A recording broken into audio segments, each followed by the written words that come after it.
सतनाम श्री वाहिगुरु साहिब जी। चौपाई सुनत शाह कुछ सैन पठाई, पट उमराव सुलियो मंगाई। परम दुखी सिख बस ने चाला, दियो तुरंग सशोक बिसाला। वाहिगुरु जी का खालसा, वाहिगुरु जी की फतेह।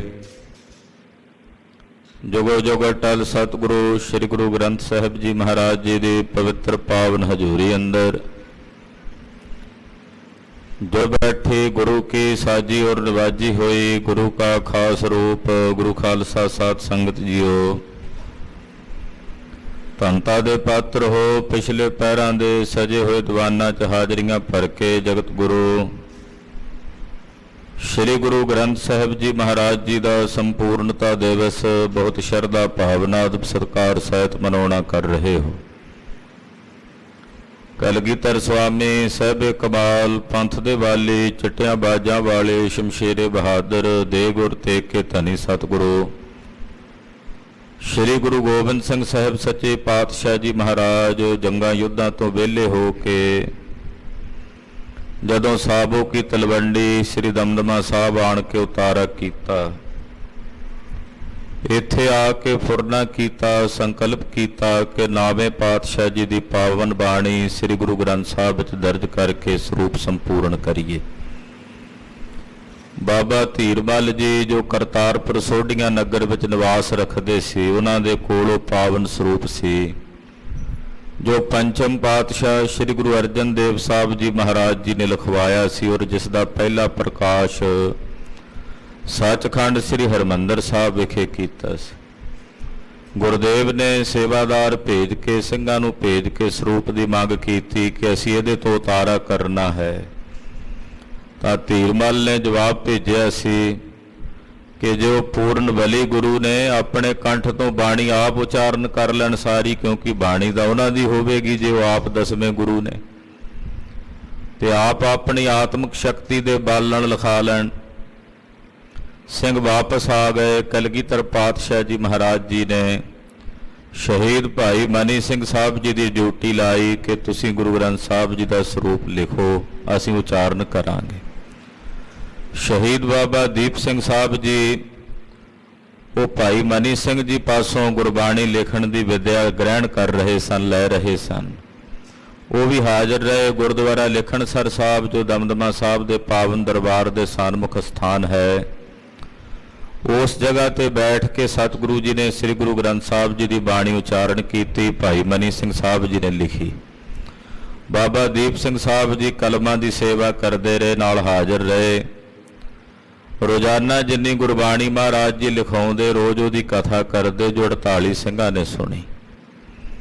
कलगीधर पातशाह जी महाराज जी ने सारा स्वरूप संपूर्ण किया। 9वें पातशाह जी की बाणी दर्ज करके अज दे दिन श्री गुरु ग्रंथ साहब जी महाराज जी ने संपूर्ण किया। वो संपूर्णता दिवस अज के दिन समुचे पंथ विच मनाया जाता है।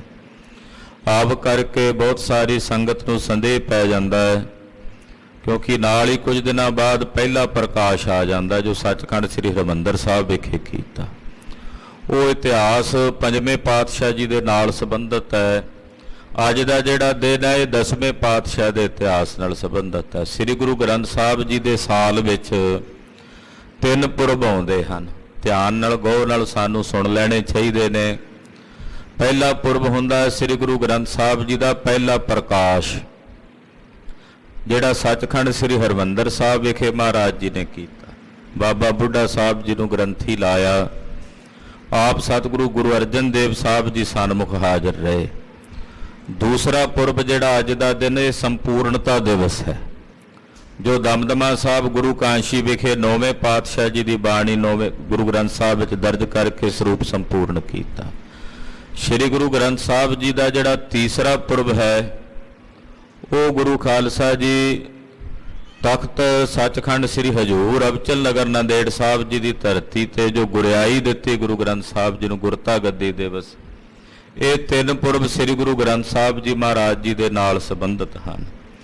ਤੋ ਸਤਿਗੁਰੂ ਸ੍ਰੀ ਗੁਰੂ ਗ੍ਰੰਥ ਸਾਹਿਬ ਜੀ ਦਾ ਅੱਜ ਸੰਪੂਰਨਤਾ ਦਿਵਸ ਹੈ। ਸਮੁੱਚੀਆਂ ਸੰਗਤਾਂ ਨੂੰ ਜਗਤ ਗੁਰੂ ਸ੍ਰੀ ਗੁਰੂ ਗ੍ਰੰਥ ਸਾਹਿਬ ਜੀ ਦੇ ਸੰਪੂਰਨਤਾ ਦਿਵਸ ਦੀਆਂ ਲੱਖ ਲੱਖ ਵਧਾਈਆਂ ਹੋਵਣ।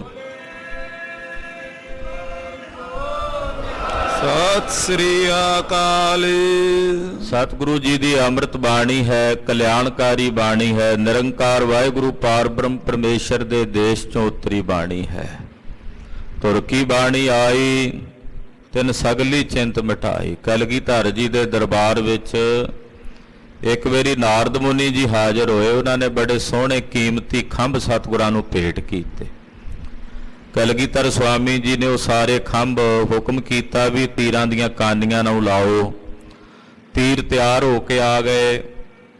ਸਿੰਘਾਂ ਨੇ ਪੁੱਛਿਆ, ਮਹਾਰਾਜ ਜੀ ਇਹ ਖੰਭ ਕਿਸ ਪੰਛੀ ਦੇ ਨੇ? ਪਾਤਸ਼ਾਹ ਨੇ ਬਚਨ ਕੀਤਾ, ਇਹ ਹੁਮਾਯੂੰ ਪੰਛੀ ਹੈ। ਉਹਦੇ ਖੰਭ ਨੇ ਨਾਰਦ ਮੁਨੀ ਜੀ ਭੇਟ ਕਰਕੇ ਗਏ ਆ ਸਾਡੇ ਚਰਨਾਂ 'ਚ। ਮਹਾਰਾਜ ਜੀ ਨੇ ਚਿਲੇ ਤੇ ਚਾੜ ਕੇ ਜਦੋਂ ਤੀਰ ਆਕਾਸ਼ ਵਿੱਚ ਛੱਡੇ ਤੇ ਆਖਿਆ ਵੀ ਲੱਭ ਕੇ ਲਿਆਓ ਕਿੱਥੇ ਡਿੱਗੇ। ਸਿੱਖਾਂ ਨੇ ਲੱਭੇ ਪਰ ਤੀਰ ਲੱਭਣ ਨਾ। ਕਹਿਣ ਲੱਗੇ, ਮਹਾਰਾਜ ਤੀਰ ਧਰਤੀ ਵਿੱਚ ਤਾਂ ਕਿਤੇ ਡਿੱਗੇ ਨਹੀਂ, ਆਕਾਸ਼ ਵਿੱਚ ਕਿੱਥੇ ਚਲੇ ਗਏ? ਮਹਾਰਾਜ ਜੀ ਕਹਿੰਦੇ ਉਹਨਾਂ ਤੀਰਾਂ ਨੂੰ ਜਿਸ ਪੰਛੀ ਦੇ ਖੰਭ ਲੱਗੇ ਆ ਉਹ ਖੰਭ ਉਹਨਾਂ ਤੀਰਾਂ ਨੂੰ ਉੱਥੇ ਹੀ ਲੈ ਗਿਆ ਜਿੱਥੇ ਉਸ ਪੰਛੀ ਦਾ ਦੇਸ਼ ਹੈ। ਇਹ ਪ੍ਰਮਾਣ, ਇਹ ਉਦਾਹਰਣ ਦੇ ਕੇ ਅਸੀਂ ਤੁਹਾਨੂੰ ਸਮਝਾਉਣਾ ਸੀ ਕਿ ਗੁਰੂ ਕੀ ਬਾਣੀ ਜਿਹੜੀ ਹੈ ਇਹ ਸੱਚਖੰਡ ਚੋਂ ਉਤਰੀ ਹੈ, ਧੁਰ ਦਰਗਾਹ ਚੋਂ ਆਈ ਹੈ, ਨਿਰੰਕਾਰ ਦੇ ਦੇਸ਼ ਚੋਂ ਆਈ ਹੈ। ਜਿਹੜਾ ਕੋਈ ਮਾਈ ਭਾਈ ਇਸ ਗੁਰਬਾਣੀ ਨੂੰ ਪੜ੍ਹੇਗਾ, ਸੁਣੇਗਾ, ਇਹਦਾ ਅਭਿਆਸ ਕਰੇਗਾ, ਗੁਰਬਾਣੀ ਨੂੰ ਆਪਣੇ ਹਿਰਦੇ 'ਚ ਵਸਾਏਗਾ, ਇਹ ਗੁਰਬਾਣੀ ਉਸ ਸੇਵਕ ਨੂੰ ਉੱਥੇ ਹੀ ਲੈ ਜਾਏਗੀ ਜਿੱਥੋਂ ਇਹ ਬਾਣੀ ਉਤਰੀ ਹੈ। ਧੁਰ ਕੀ ਬਾਣੀ ਆਈ ਤਿਨ ਸਗਲੀ ਚਿੰਤ ਮਿਟਾਈ। ਦਇਆਲ ਪੁਰਖ ਮਿਹਰਬਾਨਾ ਹਰ ਨਾਨਕ ਸਾਚ ਵਖਾਨਾ। ਇਹ ਸਤਿਗੁਰੂ ਜੀ ਦੀ ਧੁਰ ਦਰਗਾਹ ਤੋਂ ਉਤਰੀ ਬਾਣੀ ਹੈ। ਇਸ ਅੰਮ੍ਰਿਤ ਬਾਣੀ ਨੂੰ ਪੜ੍ਹਨ ਸੁਣਨ ਦਾ ਸਤਿਗੁਰੂ ਜੀ ਦਾ ਸਾਨੂੰ ਸਭ ਨੂੰ ਹੁਕਮ ਹੈ।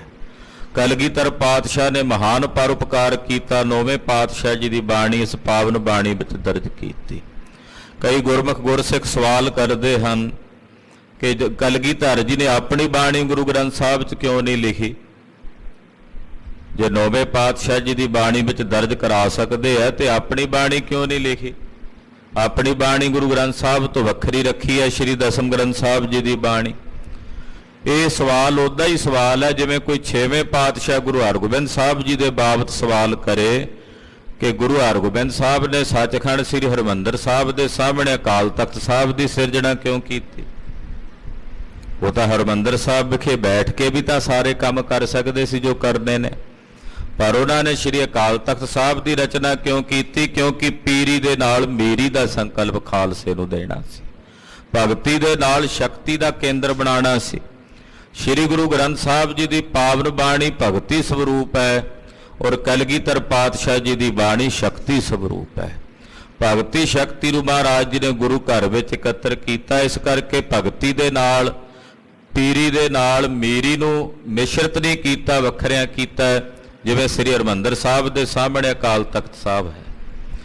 ਤੋ ਇਹ ਗੁਰੂ ਕਲਗੀਧਰ ਪਾਤਸ਼ਾਹ ਜੀ ਦੀ ਮਹਾਨ ਦਇਆ ਮਾਇਆ ਹੈ, ਉਹਨਾਂ ਦੀ ਕਿਰਪਾ ਹੈ, ਜਿਨ੍ਹਾਂ ਦੀ ਦਇਆ ਮਾਇਆ ਨਾਲ ਅੱਜ ਅਸੀਂ ਸ੍ਰੀ ਗੁਰੂ ਗ੍ਰੰਥ ਸਾਹਿਬ ਜੀ ਦੇ ਦਰਸ਼ਨ ਕਰ ਰਹੇ ਹਾਂ। ਫਿਰ ਇਸੇ ਪਾਵਨ ਸਰੂਪ ਦੇ 4 ਉਤਾਰੇ ਸ਼ਹੀਦ ਬਾਬਾ ਦੀਪ ਸਿੰਘ ਸਾਹਿਬ ਜੀ ਨੇ ਕੀਤੇ ਔਰ ਉਹ ਚਾਰੇ ਤਖਤਾਂ ਤੇ ਭੇਜੇ ਜਿਹੜੇ ਹੁਣ ਤੱਕ ਸ਼ੋਭਨੀਕ ਨੇ। ਸੱਚਖੰਡ ਸ੍ਰੀ ਹਰਿਮੰਦਰ ਸਾਹਿਬ ਵਿਖੇ ਸੁਨਹਿਰੀ ਬੀੜ ਜਿਹਨੂੰ ਆਪਾਂ ਕਹਿੰਦੇ ਆ, ਸੋਹਣੀ ਸੋਨੇ ਦੀ ਜਿਲਦ, ਬਾਬਾ ਦੀਪ ਸਿੰਘ ਸਾਹਿਬ ਜੀ ਦੇ ਹੱਥਾਂ ਦੀ ਲਿਖੀ ਹੋਈ। ਪਟਨਾ ਸਾਹਿਬ ਤਖਤ ਸੱਚਖੰਡ ਸ੍ਰੀ ਹਜੂਰ ਸਾਹਿਬ, ਇਉਂ 4 ਤਖਤਾਂ ਦੇ ਉੱਤੇ ਬਾਬਾ ਜੀ ਨੇ 4 ਸਰੂਪ ਭੇਜੇ ਸਨ। ਤੋ ਉਸੇ ਦਮਦਮੀ ਬੀੜ ਦਾ ਉਤਾਰਾ ਹੈ। ਜਿੰਨੇ ਵੀ ਸਰੂਪ ਆਪਾਂ ਹੁਣ ਦਰਸ਼ਨ ਕਰਦੇ ਆ ਸਤਿਗੁਰਾਂ ਦੇ, ਇਹ ਦਮਦਮੀ ਬੀੜ ਦੇ ਉਤਾਰੇ ਦੇ ਨਾਲ ਹਨ। ਜਦੋਂ ਪ੍ਰਾਰੰਭ ਦੇ ਵਿੱਚ ਮਹਾਰਾਜ ਜੀ ਦਾ ਸਰੂਪ ਆਰੰਭ ਹੁੰਦਾ ਹੈ, ਬਕਾਇਦਾ ਲਿਖਿਆ ਹੁੰਦਾ ਇਸ ਪਾਵਨ ਸਰੂਪ ਦੀ ਸੁਧਾਈ ਦਮਦਮਿਆ ਸਾਹਿਬ ਵਾਲੀ ਜਿਹੜੀ ਪਾਵਨ ਬੀੜ ਹੈ ਉਸ ਬੀੜ ਦੇ ਨਾਲ ਕੀਤੀ ਗਈ। ਉਸੇ ਦੇ ਉਤਾਰੇ ਨੇ, ਕਿਉਂਕਿ ਬੀੜਾਂ ਤਾਂ ਹੋਰ ਵੀ ਬਹੁਤ ਉਤਾਰੇ, ਕਰਤਾਰਪੁਰੀ ਬੀੜ ਦੇ ਬਹੁਤ ਉਤਾਰੇ ਹੋਏ, ਭਾਈ ਬੰਨੋ ਵਾਲੀ ਬੀੜ ਦੇ ਬਹੁਤ ਸਾਰੇ ਉਤਾਰੇ ਹੋਏ। ਪਰ ਹੁਣ ਜੋ ਪੰਥ ਦੇ ਵਿੱਚ ਮਹਾਰਾਜ ਜੀ ਦਾ ਪ੍ਰਕਾਸ਼ ਹੁੰਦਾ ਸਤਿਗੁਰਾਂ ਦੇ ਸਥਾਨਾਂ ਤੇ, ਉਹ ਦਮਦਮਾ ਸਾਹਿਬ ਵਾਲੀ ਬੀੜ ਜੋ ਕਲਗੀਧਰ ਸੁਆਮੀ ਜੀ ਨੇ ਲਿਖਾਈ, ਜਿਹਦੇ ਤੋਂ ਤਾਰੇ ਅੱਗੋਂ ਬਾਬਾ ਦੀਪ ਸਿੰਘ ਸਾਹਿਬ ਜੀ ਨੇ ਕੀਤੇ, ਉਹਨਾਂ ਦਾ ਹੀ ਪ੍ਰਕਾਸ਼ ਹੁੰਦਾ ਹੈ। ਤੋ ਸਾਹਿਬ ਕਲਗੀਧਰ ਜੀ ਕਿਰਪਾ ਕਰਨੇ, ਅੰਮ੍ਰਿਤ ਬਾਣੀ ਸਾਡੇ ਹਿਰਦਿਆਂ ਵਿੱਚ ਵਸੇ। ਲੜੀਵਾਰ ਕਥਾ ਗੁਰ ਇਤਿਹਾਸ ਦੀ ਆਪ ਜੀ ਸਰਵਣ ਕਰ ਰਹੇ ਹੋ। ਹਾਂ, ਅੱਜ ਇੱਕ ਹੋਰ ਮਹਾਨ ਸ਼ਹੀਦੀ ਦਿਹਾੜਾ ਇੱਕ ਮਹਾਨ ਯੋਧੇ ਦਾ, ਸ਼ਹੀਦ ਭਾਈ ਅਨੋਖ ਸਿੰਘ ਜੀ ਬੱਬਰ।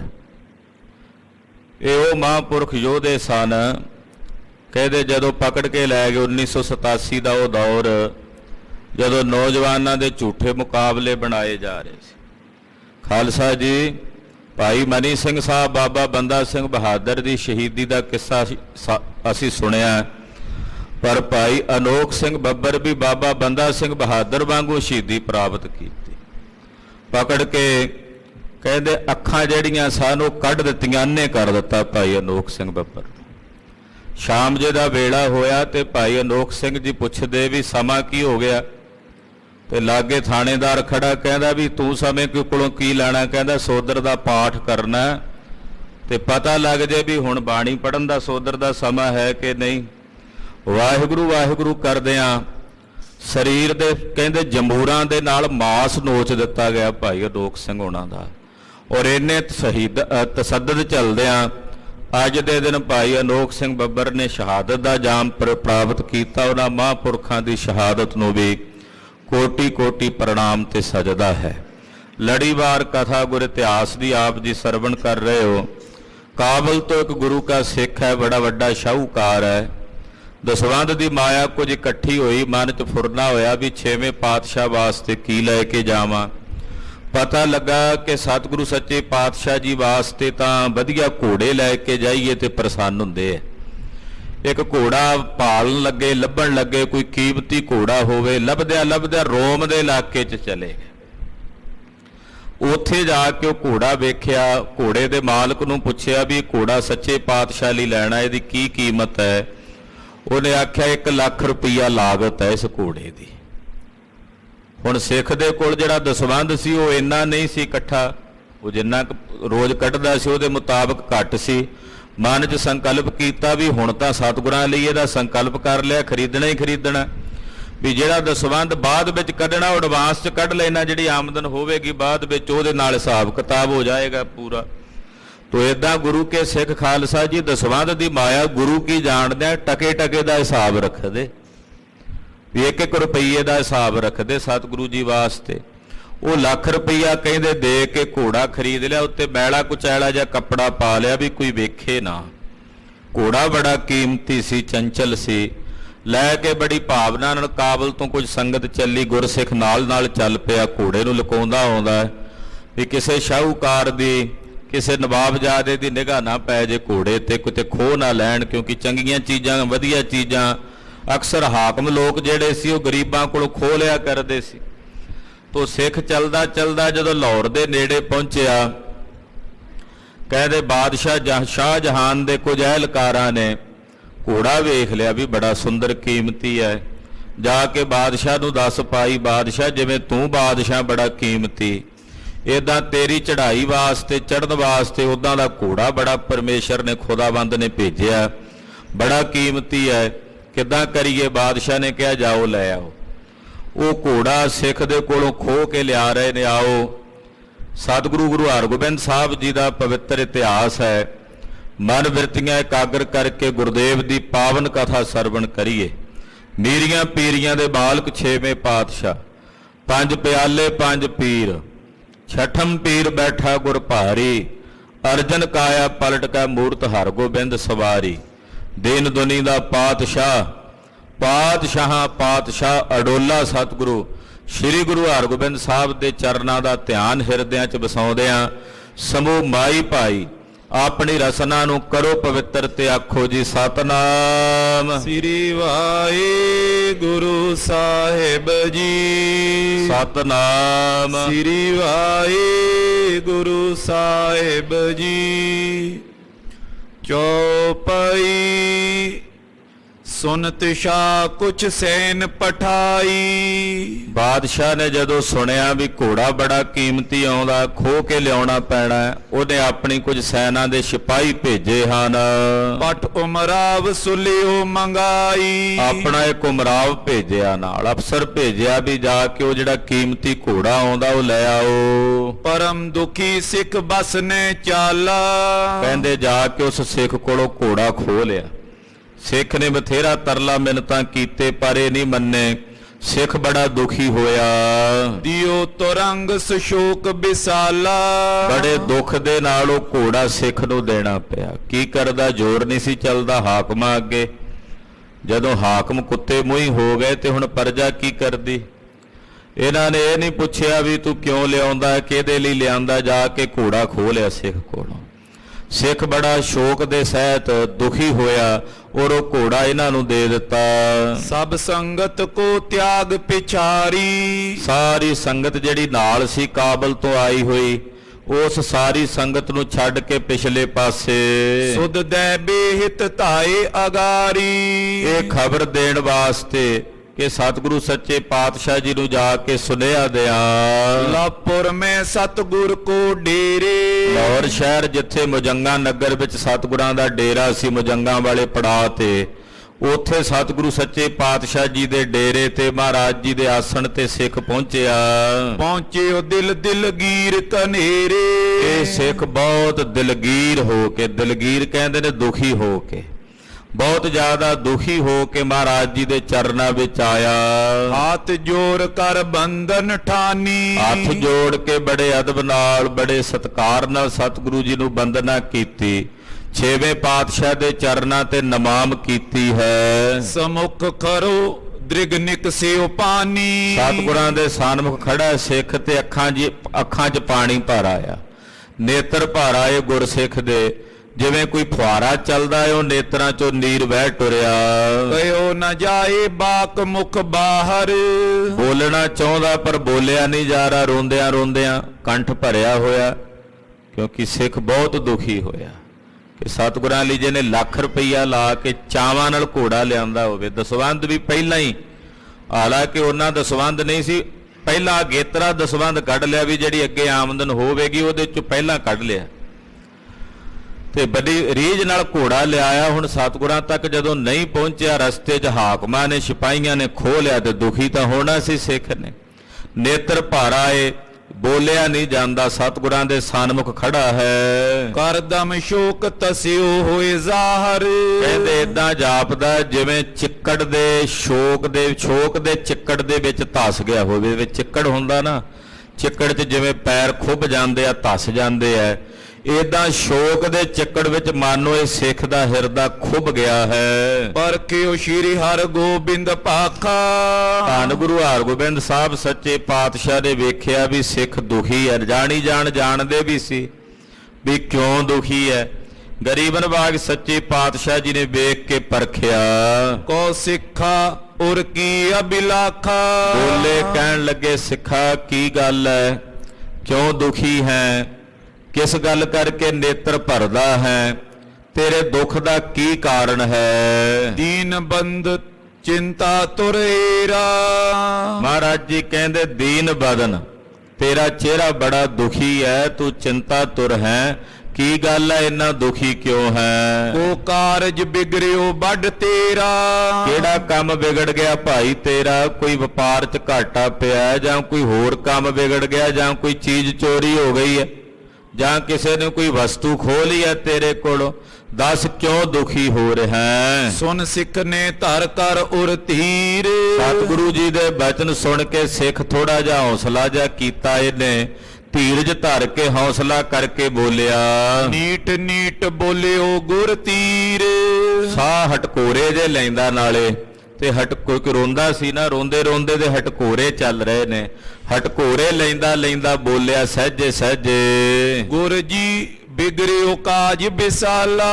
ਕਹਿਣ ਲੱਗਾ ਸਤਿਗੁਰੂ ਜੀ ਮੇਰਾ ਬੜਾ ਵੱਡਾ ਕਾਰਜ ਸੀ ਜਿਹੜਾ ਵਿਗੜਿਆ, ਕੋਈ ਛੋਟਾ ਕੰਮ ਨਹੀਂ, ਬਹੁਤ ਵੱਡਾ ਕਾਰਜ ਸੀ ਜਿਹੜਾ ਮੇਰਾ ਵਿਗੜਿਆ ਹੈ। ਜਿਸ ਇਤ ਯਤਨ ਕੀਨ ਚਿਰ ਕਾਲਾ। ਜਿਸ ਕਾਰਜ ਲਈ ਮੈਂ ਪਿਛਲੇ ਕਈ ਮਹੀਨਿਆਂ ਤੋਂ ਯਤਨਸ਼ੀਲ ਸੀ, ਜਿਹੜਾ ਕਾਰਜ ਮੈਂ ਪਿਛਲੇ ਕਈ ਮਹੀਨਿਆਂ ਤੋਂ ਕਰ ਰਿਹਾ ਸੀ। ਬਲਖ ਬੁਖਾਰਾ ਆਦਿਕ ਖੋਜਾ। ਮਹਾਰਾਜ ਉਸ ਕਾਰਜ ਨੂੰ ਕਰਨ ਲਈ ਮੈਂ ਪੂਰਾ ਬਲਖ ਦਾ ਇਲਾਕਾ ਵੇਖਿਆ, ਬੁਖਾਰੇ ਦਾ ਇਲਾਕਾ ਵੇਖਿਆ। ਕਰਤ ਤਲਾਸ਼ ਬਿਤੇ ਬਹੁ ਰੋਜ਼ਾ। ਤਲਾਸ਼ ਕਰਦਿਆਂ ਕਰਦਿਆਂ ਕਈ ਮਹੀਨੇ ਮੈਨੂੰ ਬੀਤ ਗਏ। ਕਰ ਕੈ ਪ੍ਰੇਮ ਰੂਮ ਲੱਗ ਗਇਓ। ਆਪ ਜੀ ਦੇ ਚਰਨਾਂ ਦਾ ਪ੍ਰੇਮ ਕਰਕੇ ਤੁਹਾਡੇ ਨਿਮਿਤੋਂ ਕਾਰਜ ਕਰਨ ਲਈ ਮੈਂ ਰੋਮ ਤੱਕ ਦੇ ਇਲਾਕੇ 'ਚ ਗਿਆ। ਰੋਮ ਦਾ ਇਲਾਕਾ, ਜਿਹਨੂੰ ਰੋਮ ਦਾ ਇਲਾਕਾ ਕਹਿੰਦੇ ਹਨ, ਉੱਥੇ ਤੱਕ ਗਿਆ। ਜਿਸੇ ਤਦਰਬ ਲੱਖ ਗਿਣ ਦਇਓ। ਰੋਮ ਦੇ ਇਲਾਕੇ 'ਚ ਜਾ ਕੇ ਮਹਾਰਾਜ ਮੈਂ ਭਾਲ ਕੀਤੀ ਔਰ ਤਕਰੀਬਨ 1 ਲੱਖ ਰੁਪਈਆ ਉਸ ਕਾਰਜ ਨੂੰ ਕਰਨ ਵਾਸਤੇ ਦਿੱਤਾ। ਚੰਚਲ ਬਲੀ ਬਿਲੰਦ ਤੁਰੰਗ। ਉਹ ਕਾਰਜ ਕੀ ਸੀ ਮਹਾਰਾਜ? ਉਹ ਕਾਰਜ ਸੀ ਆਪ ਜੀ ਦੇ ਨਿਮਿਤ ਇੱਕ ਸੋਹਣਾ ਚੰਚਲ ਤੇ ਬਲੀ ਘੋੜਾ ਖਰੀਦਿਆ। ਇਹੋ ਜਿਹਾ ਘੋੜਾ ਵੀ ਮਹਾਰਾਜ ਉੱਤੇ ਮੱਖੀ ਨਾ ਬੈਠ ਸਕੇ, ਤਿਲਕ ਜੇ ਬੈਠੇ ਤਾਂ ਏਦਾਂ ਲੈ ਲੈ ਕਰਦਾ ਘੋੜਾ। ਮਹਾਰਾਜ ਘੋੜਾ ਕੀ ਮਾਨੋ ਆਕਾਸ਼ ਵਿੱਚੋਂ ਉਤਰਿਆ, ਸਵਰਗ ਵਿੱਚੋਂ ਉਤਰਿਆ ਘੋੜਾ ਸੀ। 1 ਲੱਖ ਰੁਪਈਆ ਦੇ ਕੇ ਉਹ ਘੋੜਾ ਮੈਂ ਤੁਹਾਡੇ ਲਈ ਖਰੀਦਿਆ ਸੀ। ਆਨਿਓ ਵੱਡ ਉਪਾਏ ਕੇ ਸੰਗ। ਮੈਂ ਬੜਾ ਯਤਨ ਕਰਕੇ ਰੋਮ ਦੇ ਇਲਾਕੇ ਚੋਂ ਘੋੜਾ ਲੱਭ ਕੇ ਸਹਿਜੇ ਸਹਿਜੇ ਲੈ ਕੇ ਲੁਕਾਂਦਾ ਛਪਾਂਦਾ ਤੁਹਾਡੇ ਲਈ ਲੈ ਕੇ ਆ ਰਿਹਾ ਸੀ। ਜੀਰਨ ਬਸਤਰਨ ਰਿਓ ਦਬਾਵਤ। ਮੈਂ ਤਾਂ ਪੁਰਾਣੇ ਖਦੋਲੜੇ ਜਿਹੜੇ ਕੱਪੜੇ ਹੁੰਦੇ ਘੋੜੇ ਤੇ ਕੱਜ ਕੇ ਉਹਨੂੰ ਘੋੜੇ ਨੂੰ ਢੱਕ ਕੇ ਉਹ ਤੁਹਾਡੇ ਲਈ ਲੈ ਕੇ ਆ ਰਿਹਾ ਸੀ। ਸੰਗਤ ਸੰਗ ਲਈ ਮੈਂ ਆਵਤ। ਕਾਬਲ ਤੋਂ ਸੰਗਤ ਆਉਂਦੀ ਸੀ, ਨਾਲ ਨਾਲ ਮੈਂ ਉਹਨਾਂ ਦੇ ਚੱਲ ਕੇ ਆ ਰਿਹਾ ਸੀ। ਪਾਤਸ਼ਾਹ ਕੋ ਸੁਧ ਕਿਨ ਦੀਨਸ। ਮਹਾਰਾਜ ਉਹ ਘੋੜਾ ਕਿਤੇ ਤੇਜ਼ੀ ਨਾਲ ਦੌੜਿਆ ਤੇ ਉਹ ਕੱਪੜੇ ਲੱਥ ਗਏ ਉਹਦੇ ਤੋਂ। ਘੋੜੇ ਦੇ ਦਰਸ਼ਨ ਬਾਦਸ਼ਾਹ ਦੇ ਸਿਪਾਹੀਆਂ ਨੇ ਕੀਤੇ। ਉਹਨਾਂ ਨੇ ਜਾ ਕੇ ਬਾਦਸ਼ਾਹ ਨੂੰ ਖਬਰ ਕਰ ਦਿੱਤੀ, ਘੋੜੇ ਬਾਰੇ ਦੱਸ ਦਿੱਤਾ। ਪਟ ਕੁਛ ਸੈਨ ਚੀਨ ਸੋ ਲੀਨਸ। ਮਹਾਰਾਜ ਬਾਦਸ਼ਾਹ ਨੇ ਆਪਣੀ ਕੁਝ ਸੈਨਾ ਭੇਜ ਕੇ ਉਹ ਘੋੜਾ ਮੇਰੇ ਕੋਲੋਂ ਖੋਹ ਲਿਆ। ਮਹਾਰਾਜ ਇਹ ਬੜਾ ਵੱਡਾ ਕਾਰਜ ਸੀ ਮੇਰਾ ਜਿਹੜਾ ਅੱਜ ਵਿਗੜਿਆ।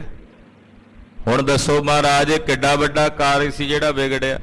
ਵੀ ਬਾਦਸ਼ਾਹ ਨੇ ਸਿਪਾਹੀ ਭੇਜ ਕੇ ਉਹ ਘੋੜਾ ਮੇਰੇ ਕੋਲੋਂ ਤਿੰਗੋ ਜੋਰੀ ਖੋਇਆ ਹੈ। ਬਸ ਨੇ ਚਲਿਓ ਖਰੋ ਤੈ ਰਹਿਓ। ਮਹਾਰਾਜ ਮੇਰਾ ਕੋਈ ਵਸ ਨਹੀਂ ਚੱਲਿਆ। ਮੈਂ ਖਲੋਤਾ ਕਚੀਚੀਆਂ ਵਟਦਾ ਰਿਹਾ, ਰੋਂਦਾ ਕੁਰਲਾਉਂਦਾ ਰਿਹਾ, ਪਰ ਮੇਰੇ ਸਾਹਮਣੇ ਮੇਰੇ ਹੱਥਾਂ ਵਿੱਚੋਂ ਖੋਹ ਕੇ ਉਹ ਘੋੜਾ ਲੈ ਗਏ। ਤਿਸ ਤੇ ਚਿੰਤ ਸ਼ੋਕ ਬੋਲਿਓ। ਇਸ ਕਰਕੇ ਮਹਾਰਾਜ ਮੇਰੇ ਚਿੱਤ ਵਿੱਚ ਡਾਢੀ ਚਿੰਤਾ, ਮੇਰਾ ਹਿਰਦਾ ਸ਼ੋਕ ਨਾਲ ਗਰਸਿਆ ਹੋਇਆ। ਨਹੀਂ ਭਾਵਨਾ ਪੂਰਨ ਪਈ। ਸ਼ੋਕ ਇਸ ਗੱਲ ਦਾ ਨਹੀਂ ਵੀ ਮੈਂ ਲੱਖ ਰੁਪਈਆ ਲਾਇਆ ਸੀ ਉਹਦੇ ਤੇ। ਸ਼ੋਕ ਇਸ ਗੱਲ ਦਾ ਕਿ ਪਾਤਸ਼ਾਹ ਜਿਹਦੇ ਲਈ ਲਾਇਆ ਸੀ ਉਹ ਸਵਾਰ ਨਹੀਂ ਹੋਏ। ਤੁਹਾਡੇ ਲਈ ਲਿਆਉਣਾ ਸੀ ਮਹਾਰਾਜ, ਤੁਸੀਂ ਉਹਦੀ ਸਵਾਰੀ ਨਹੀਂ ਕੀਤੀ। ਇਸ ਗੱਲ ਦਾ ਸ਼ੋਕ ਹੈ। ਮੈਨੂੰ ਇਸ ਗੱਲ ਦਾ ਸ਼ੋਕ ਨਹੀਂ ਕਿ ਮੈਂ ਬੜੀ ਮਿਹਨਤ ਕੀਤੀ, ਲੱਭਿਆ, ਭਾਲਿਆ, ਲੱਖ ਰੁਪਈਆ ਖਰਚ ਕੀਤਾ। ਉਹਨਾਂ ਵੇਲਿਆਂ 'ਚ ਲੱਖ ਰੁਪਈਆ ਅੱਜ ਦੇ ਕਈ ਲੱਖਾਂ ਰੁਪਏ ਦੇ ਬਰਾਬਰ ਹੋਵੇਗਾ। ਮਹਾਰਾਜ ਜੀ ਮੈਨੂੰ ਉਹਦੀ ਕੋਈ ਚਿੰਤਾ ਨਹੀਂ ਵੀ ਲੱਖ ਰੁਪਈਆ ਲਾਇਆ। ਫਿਕਰ ਇਸ ਗੱਲ ਦਾ, ਸ਼ੋਕ ਇਸ ਗੱਲ ਦਾ ਕਿ ਸਤਿਗੁਰੂ ਜੀ ਤੁਹਾਡੇ ਲਈ ਲਿਆਂਦਾ ਸੀ, ਤੁਸੀਂ ਉਹਦੇ ਤੇ ਸਵਾਰ ਨਹੀਂ ਹੋਏ, ਤੁਹਾਡੇ ਤੱਕ ਪਹੁੰਚਿਆ ਨਹੀਂ, ਉਹ ਰਸਤੇ 'ਚ ਹੀ ਖੋਇਆ ਗਿਆ। ਮਨ ਕੀ ਮਨਈ ਮੈਂ ਰਹਿ ਗਈ। ਮੇਰੇ ਮਨ ਦੀ ਮਨ 'ਚ ਹੀ ਰਹਿ ਗਈ ਮਹਾਰਾਜ, ਮੇਰੀ ਭਾਵਨਾ ਪੂਰੀ ਨਹੀਂ ਹੋਈ। ਤਿਸ ਪਰ ਗੁਰ ਚੜਾਏ ਨਹਿਰੇ। ਮਹਾਰਾਜ ਉਹਦੇ ਤੇ ਤੁਹਾਨੂੰ ਚੜਿਆ ਮੈਂ ਵੇਖ ਨਹੀਂ ਸਕਿਆ। ਮੇਰੀ ਰੀਝ ਸੀ ਮਹਾਰਾਜ ਨੂੰ ਪੈਦਲ ਤੋਰ ਕੇ ਲਿਆਇਆ, ਘੋੜੇ ਤੇ ਚੜਿਆ ਨਹੀਂ। ਪੈਦਲ ਇਸ ਕਰਕੇ ਤੋਰ ਕੇ ਲਿਆਇਆ ਵੀ ਮੇਰੇ 6ਵੇਂ ਪਾਤਸ਼ਾਹ ਉਹਦੇ ਤੇ ਬੈਠਣਗੇ, ਜਦੋਂ ਸਵਾਰ ਹੋਣਗੇ ਤੇ ਮੈਂ ਦਰਸ਼ਨ ਕਰਕੇ ਆਪਣਾ ਜੀਵਨ ਸਫਲਾ ਸਮਝਾਂਗਾ। ਉਹ ਹੋ ਨਹੀਂ ਸਕਿਆ। ਤੁਹਾਨੂੰ ਉਹਦੇ ਤੇ ਸਵਾਰ ਹੋਇਆ ਮੈਂ ਵੇਖ ਨਹੀਂ ਸਕਿਆ। ਮਹਾ ਕਸ਼ਟ ਚਿਤ ਉਪਜਤ ਮੇਰੇ। ਮਹਾਰਾਜ ਇਸ ਕਰਕੇ ਮੇਰੇ ਚਿੱਤ ਵਿੱਚ ਡਾਢਾ ਕਸ਼ਟ ਉਪਜ ਰਿਹਾ, ਇਹ ਡਾਢੀ ਪੀੜਾ ਪੈਦਾ ਹੋ ਰਹੀ ਹੈ। ਕਾਬਲਪੁਰ ਕੋ ਮੈਂ ਨਿਤ ਬਾਸੀ। ਮਹਾਰਾਜ ਮੈਂ ਕਾਬਲ ਦਾ ਨਿਵਾਸੀ ਹਾਂ, ਕਾਬਲ ਦਾ ਰਹਿਣ ਵਾਲਾ ਹਾਂ। ਕਰੋ ਬਿਹਾਰ ਅਧਿਕ ਤਨ ਪਾਸੀ। ਉੱਥੇ ਮੈਂ ਵਪਾਰ ਕਰਦਾ ਹਾਂ ਤੁਹਾਡੀ ਕਿਰਪਾ ਨਾਲ, ਮਾਇਆ ਦੀ ਮੈਨੂੰ ਕੋਈ ਕਮੀ ਨਹੀਂ। ਆਪ ਜੀ ਦੀ ਦਇਆ ਮਾਇਆ ਨਾਲ ਖੁੱਲ੍ਹਾ ਵਪਾਰ ਚੱਲਦਾ। ਮਾਇਆ ਦੇ ਗੱਫੇ ਵੀ ਬੇਅੰਤ ਹਨ। ਦਰਬਦ ਸੌਂਦ ਕੀਰ ਬੋਆ। ਉਹ ਆਪ ਜੀ ਦੇ ਦਸਵੰਧ ਦੀ ਮਾਇਆ ਸੀ। ਉਹ ਲੱਖ ਰੁਪਈਆ ਜੇ ਤੁਸੀਂ ਕਹੋ ਮੇਰਾ, ਉਹ ਮੇਰਾ ਨਹੀਂ ਸੀ, ਤੁਹਾਡਾ ਸੀ ਮਹਾਰਾਜ। ਉਹ ਤੁਹਾਡੇ ਵਾਸਤੇ ਹੀ ਕੱਢਿਆ ਸੀ। ਮੈਂ ਵਿਚਾਰ ਤਬ ਚਿਤ ਮੈਂ ਜੂਆ। ਜਦੋਂ ਆਪ ਜੀ ਦਾ ਦਸਵੰਧ ਇਕੱਠਾ ਹੋਇਆ ਤੇ ਮੈਂ ਆਪਣੇ ਚਿੱਤ 'ਚ ਇਸ ਗੱਲ ਦੀ ਵਿਚਾਰ ਕੀਤੀ, ਇਸ ਤੇ ਗੁਰ ਪ੍ਰਸੰਨ ਚਿਤ ਹੋਏ। ਕਿ ਮੈਂ ਇਹ ਦਸਵੰਧ ਦੀ ਮਾਇਆ ਆਪ ਜੀ ਨੂੰ ਭੇਟਾ ਕਰਾਂ ਕਿ ਮੇਰਾ ਚਿੱਤ ਪ੍ਰਸੰਨ ਹੋ ਜਾਏ ਤੇ ਨਾਲੇ ਸਤਿਗੁਰੂ ਮੇਰੇ ਤੇ ਰੀਝ ਪੈਣ। ਐਸੀ ਵਸਤ ਖਰੀਦੋਂ ਕੋਏ। ਮੈਂ ਸੋਚਿਆ ਵੀ ਕਿਹੜੀ ਵਸਤ ਖਰੀਦਾਂ ਜਿਹੜੀ ਸਤਿਗੁਰਾਂ ਨੂੰ ਭੇਟਾ ਕਰਾਂ। ਬਹੁ ਸਿੱਖਨ ਤੇ ਸੁਨਿਓ ਸੁਭਾਏ। ਮਹਾਰਾਜ ਮੈਂ ਬਹੁਤ ਸਾਰੇ ਸਿੱਖਾਂ ਕੋਲੋਂ ਤੁਹਾਡੇ ਸੁਭਾਅ ਬਾਰੇ ਸੁਣਿਆ, ਤੁਹਾਡੇ ਬਾਰੇ ਇਹ ਕਥਾ ਸੁਣੀ ਚੰਚਲ ਬਾਜ਼ੀ ਤੇ ਹਰ ਖਾਏ। ਕਿ ਤੁਸੀਂ ਕੋਈ ਵਧੀਆ ਘੋੜਾ ਲਿਆ ਕੇ ਤੁਹਾਨੂੰ ਭੇਟ ਕਰੇ ਤੇ ਬੜੇ ਖੁਸ਼ ਹੁੰਦੇ ਜੇ। ਕੋਈ ਚੰਚਲ ਬਲੀ ਘੋੜਾ ਆਪ ਜੀ ਨੂੰ ਹਾਜ਼ਰ ਕਰੇ ਤੇ ਤੁਸੀਂ ਪ੍ਰਸੰਨ ਹੁੰਦੇ ਹੋ। ਜਾਂ ਤੇ ਖੋਜ ਦੇਸ਼ ਮੈਂ ਆਨਾ। ਇਸ ਕਰਕੇ ਮਹਾਰਾਜ ਜੀ ਮੈਂ ਲੱਭ ਕੇ ਭਾਲ ਕੇ ਇਹ ਘੋੜਾ ਲਿਆਇਆ ਹਾਂ। ਤਿਨ ਚੀਨਤ ਕੋ ਬੈਨ ਬਖਾਨਾ। ਤੇ ਮਹਾਰਾਜ ਜਦੋਂ ਇਹ ਮੇਰੇ ਕੋਲੋਂ ਘੋੜਾ ਖੋਣ ਲੱਗੇ ਤੇ ਮੈਂ ਇਹਨਾਂ ਨੂੰ ਕਿਹਾ ਵੀ ਸੀ ਸ਼੍ਰੀ ਗੁਰੂ ਹਰਗੋਬਿੰਦ ਦੇ ਮੋਲ। ਕਿ ਇਹ ਧੰਨ ਗੁਰੂ ਹਰਗੋਬਿੰਦ ਸਾਹਿਬ ਨੇ ਮੁੱਲ ਦੇ ਕੇ ਖਰੀਦਿਆ। ਮੈਂ ਵੀ ਕਿਹਾ ਸੀ ਕਿ ਪੈਸੇ ਮੈਂ ਨਹੀਂ ਦੇ ਕੇ ਲੈ ਕੇ, ਕੋਈ ਛੇਵੇਂ ਪਾਤਸ਼ਾਹ ਦੀ ਮਾਇਆ ਤੇ ਮਹਾਰਾਜ ਤੁਹਾਡੀ ਸੀ ਨਾ ਦਸਵੰਧ ਦੀ।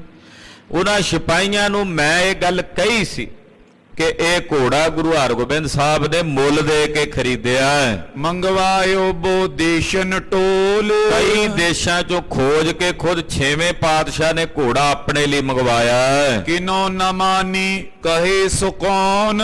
ਮਹਾਰਾਜ ਇਹਨਾਂ ਸਿਪਾਹੀਆਂ ਨੇ ਮੇਰੀ ਇੱਕ ਨਹੀਂ ਮੰਨੀ। ਕਹਿੰਦੇ ਕੌਣ ਗੁਰੂ ਹਰਗੋਬਿੰਦ ਸਾਹਿਬ, ਅਸੀਂ ਨਹੀਂ ਜਾਣਦੇ। ਮਹਾਰਾਜ ਏਦਾਂ ਜਵਾਬ ਦਿੰਦੇ ਸੀ ਅੱਗੋਂ ਹੰਕਾਰੇ ਹੋਏ ਵੀ ਕੌਣ ਨੇ ਗੁਰੂ ਹਰਗੋਬਿੰਦ ਸਾਹਿਬ, ਅਸੀਂ ਤਾਂ ਨਹੀਂ ਜਾਣਦੇ। ਲਿਓ ਸ਼ਾਹ ਅਸਠਾਨੀ ਮਾਨ।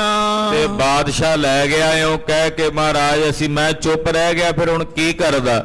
ਉਹਨਾਂ ਸਿਪਾਹੀਆਂ ਅੱਗੇ ਮੇਰਾ ਕੀ ਤਾਣ ਤੇ ਕੀ ਜ਼ੋਰ ਚੱਲਣਾ ਸੀ। ਖਾਲਸਾ ਜੀ ਇਹ ਦਸ਼ਾ ਤਾਂ ਇਸ ਇਕੱਲੇ ਸਿੱਖ ਦੀ ਨਹੀਂ ਸੀ, ਪੂਰੇ ਭਾਰਤ ਵਰਸ਼ ਦੇ ਲੋਕਾਂ ਦੀ ਇਹ ਦਸ਼ਾ ਸੀ ਉਸ ਵੇਲੇ ਕਿ ਕੋਈ ਚੰਗੀ ਸ਼ੈ, ਕੋਈ ਚੰਗੀ ਵਸਤੂ, ਕਿਸੇ ਦੇ ਘਰ ਵਿੱਚ ਕੋਈ ਚੰਗੀ ਲੜਕੀ ਭਰ ਜਵਾਨੀ ਦੀ ਅਵਸਥਾ 'ਚ ਸੁੰਦਰ ਸਰੂਪ ਹੋਵੇ, ਉਹ ਵੀ ਸੁਰੱਖਿਅਤ ਨਹੀਂ ਸੀ। ਇਹੋ ਜਿਹਾ ਦੇਸ਼ ਦੇ ਹਾਲਾਤ ਬਣ ਚੁੱਕੇ ਸਨ, ਇਹੋ ਜਿਹੇ ਜਰਵਾਣੇ ਬਣ ਚੁੱਕੇ ਸੀ ਮੁਗਲ ਕਿ ਕੋਈ ਚੰਗੀ ਚੀਜ਼ ਆਪਣੇ ਘਰ, ਕੋਈ ਚੰਗਾ ਹਥਿਆਰ, ਚੰਗਾ ਘੋੜਾ, ਕੋਈ ਚੰਗਾ ਕੱਪੜਾ ਆਪਣੇ ਘਰ ਨਹੀਂ ਸੀ ਰੱਖ ਸਕਦਾ। ਤੋ ਸਿੱਖ ਨੇ ਦੱਸਿਆ ਮਹਾਰਾਜ ਮੈਂ ਹੁਣ ਕੀ ਕਰਦਾ ਜਦੋਂ ਕੋਈ ਵਸ ਨਹੀਂ ਚੱਲਿਆ। ਹੋਏ ਬਿਨ ਬਸ ਮੈਂ ਸੰਕਟ ਲਿਓ। ਬੇਬਸ ਹੋ ਕੇ ਮੈਂ ਸੰਕਟ ਲਿਆ, ਭਾਰੇ ਦੁੱਖ ਦੇ ਨਾਲ ਰੋਂਦਾ ਕੁਰਲਾਉਂਦਾ ਤੁਹਾਡੇ ਕੋਲ ਆ ਗਿਆ ਹਾਂ। ਤਾਏ ਪ੍ਰਸੰਗ ਆਪਸੋਂ ਕਹਿਓ। ਔਰ ਭੱਜ ਕੇ ਆ ਕੇ ਸਾਰਾ ਪ੍ਰਕਰਨ, ਸਾਰਾ ਪ੍ਰਸੰਗ ਆਪ ਜੀ ਨੂੰ ਦੱਸ ਦਿੱਤਾ ਹੈ। ਸਿੱਖ ਕੋ ਪਿਖ ਕਰ ਪ੍ਰੇਮ ਕਨੇਰਾ। ਕਾਬਲ ਤੋਂ ਆਏ ਹੋਏ ਇਸ ਸਿੱਖ ਦੇ ਮਨ ਦਾ ਪ੍ਰੇਮ, ਇਹਦੀ ਭਾਵਨਾ, ਇਹਦੀ ਪ੍ਰੀਤ ਗੁਰੂ ਹਰਗੋਬਿੰਦ ਸਾਹਿਬ ਜੀ ਮਹਾਰਾਜ ਜੀ ਮੇਰੀ ਪੀਰੀ ਦੇ ਮਾਲਕ ਸਤਿਗੁਰਾਂ ਨੇ ਵੇਖੀ। ਧੀਰਜ ਬਾਕ ਭਨੇ ਤਿਸ ਬੇਰਾ। ਤੇ ਧੀਰਜ ਵਾਲੇ, ਠਰਮੇ ਵਾਲੇ ਅੰਮ੍ਰਿਤ ਬੋਲ ਸਤਿਗੁਰੂ ਸੱਚੇ ਪਾਤਸ਼ਾਹ ਜੀ ਮਹਾਰਾਜ ਜੀ ਬੋਲੇ, ਕਹਿਣ ਲੱਗੇ ਜੇ ਤੋ ਰੰਗ ਸਤਿਗੁਰ ਕੋ ਆਹੇ। ਕਹਿਣ ਲੱਗੇ ਸਿੱਖਾ ਜੇ ਘੋੜਾ ਸਤਿਗੁਰਾਂ ਦਾ ਹੈ, ਤੂੰ ਇਹ ਮਨ 'ਚ ਸੰਕਲਪ ਕਰ ਲਿਆ ਸੀ ਨਾ ਵੀ ਇਹ ਘੋੜਾ ਸਤਿਗੁਰਾਂ ਦਾ ਹੈ, ਅਪਰ ਮੂੜ ਟਿਗ ਕਿਉਂ ਹੋ ਨਾ ਰਹੇ। ਤੇ ਜੇ ਘੋੜਾ ਸਤਿਗੁਰਾਂ ਦਾ ਆ, ਗੁਰੂ ਨਾਨਕ ਸਾਹਿਬ ਦੇ ਘਰ ਦਾ, ਤੇ ਫਿਰ ਹੋਰ ਕਿਹੜਾ ਮੂਰਖ ਅਭਿਮਾਨੀ ਆ ਜਿਹੜਾ ਉਹਨੂੰ ਆਪਣੇ ਕੋਲ ਰੱਖ ਸਕੇ। ਮਹਾਰਾਜ ਜੀ ਕਹਿੰਦੇ ਫਿਰ ਕਿਹਦੇ 'ਚ ਇੰਨੀ ਤਾਕਤ ਹੈ, ਕਿਹਦੇ 'ਚ ਇੰਨਾ ਬਲ ਹੈ, ਕਿਹੜਾ ਕੋਈ ਇਹੋ ਜਿਹਾ ਮੂਰਖ ਅਭਿਮਾਨੀ ਹੈ ਜਿਹੜਾ ਉਹਨੂੰ ਆਪਣੇ ਕੋਲ ਰੱਖ ਸਕੇ। ਜੇ ਘੋੜਾ ਗੁਰੂ ਦਾ ਤੇ ਸਿੱਖਾ ਫਿਰ ਗੁਰੂ ਘਰ ਪਹੁੰਚ ਕੇ ਰਹੇਗਾ। ਸਤਿ ਸ੍ਰੀ ਅਕਾਲ। ਖਾਲਸਾ ਜੀ ਅੱਗੇ ਜਾ ਕੇ ਕਥਾ ਆਉਣੀ ਹੈ। ਬਾਦਸ਼ਾਹ ਨੇ ਭਾਜੀ ਪਾਈ ਸੀ ਸਾਹਿਬਾਂ ਦਾ ਇੱਕ ਘੋੜਾ ਖੋਹ ਕੇ, ਤੇ ਗੁਰਦੇਵ ਨੇ ਦੁੱਗਣੀ ਕਰਕੇ ਮੋੜੀ ਸੀ ਜਦੋਂ ਦੋ ਘੋੜੇ ਬਹਾਦਰ ਬਾਬਾ ਬਿਧੀ ਚੰਦ ਸਾਹਿਬ ਜੀ ਕੱਢ ਕੇ ਲਿਆਏ ਸੀ। ਉਹ ਕਥਾ ਅੱਗੇ ਆਵੇਗੀ।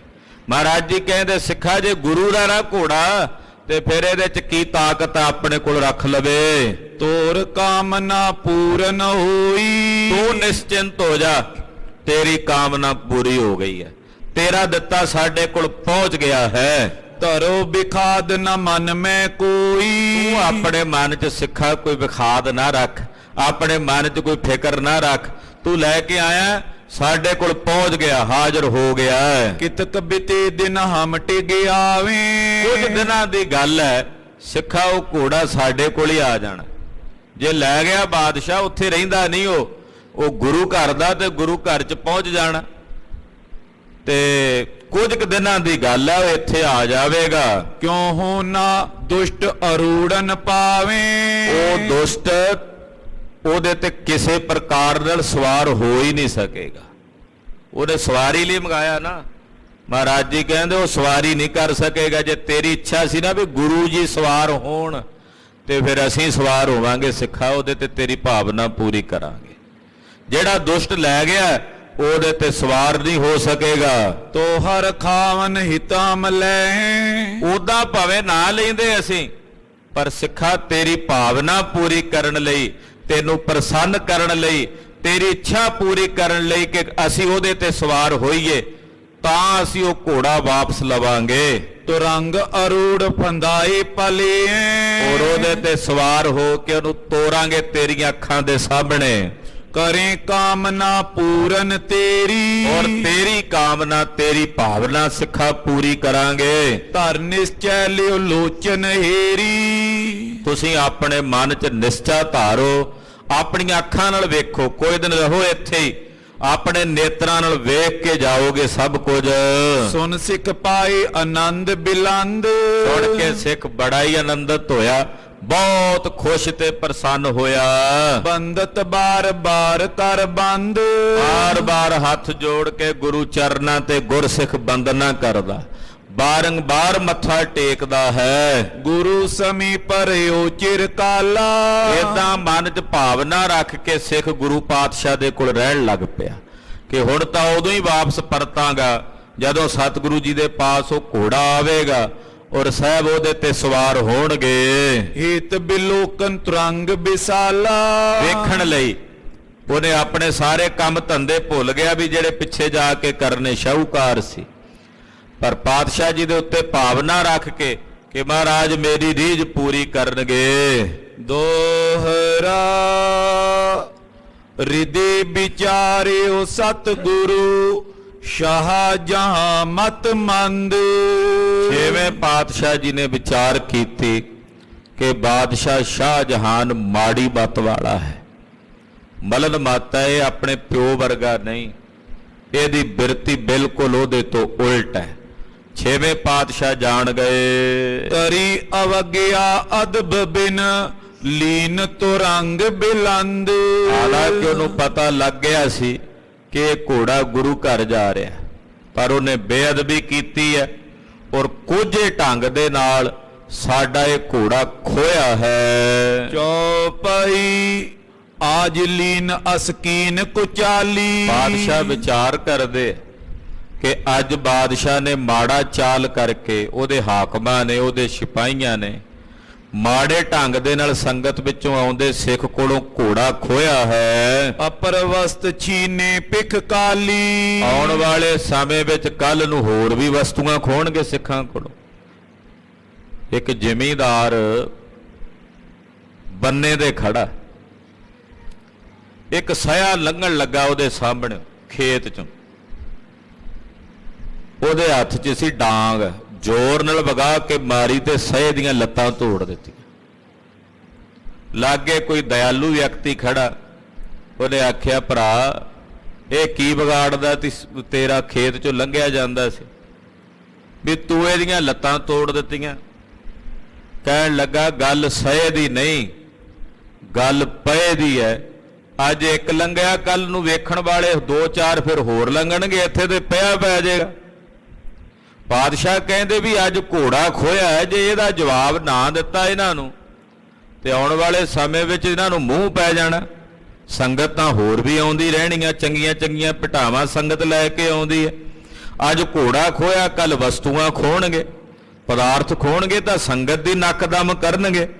ਤੋ ਛੇਵੇਂ ਪਾਤਸ਼ਾਹ ਜੀ ਇਸ ਗੱਲ ਦੀ ਵਿਚਾਰ ਕਰ ਰਹੇ ਨੇ। ਸਿੱਖਨ ਉਰ ਸ਼ਰਦਾ ਮਿਟ ਜਾਵੇ।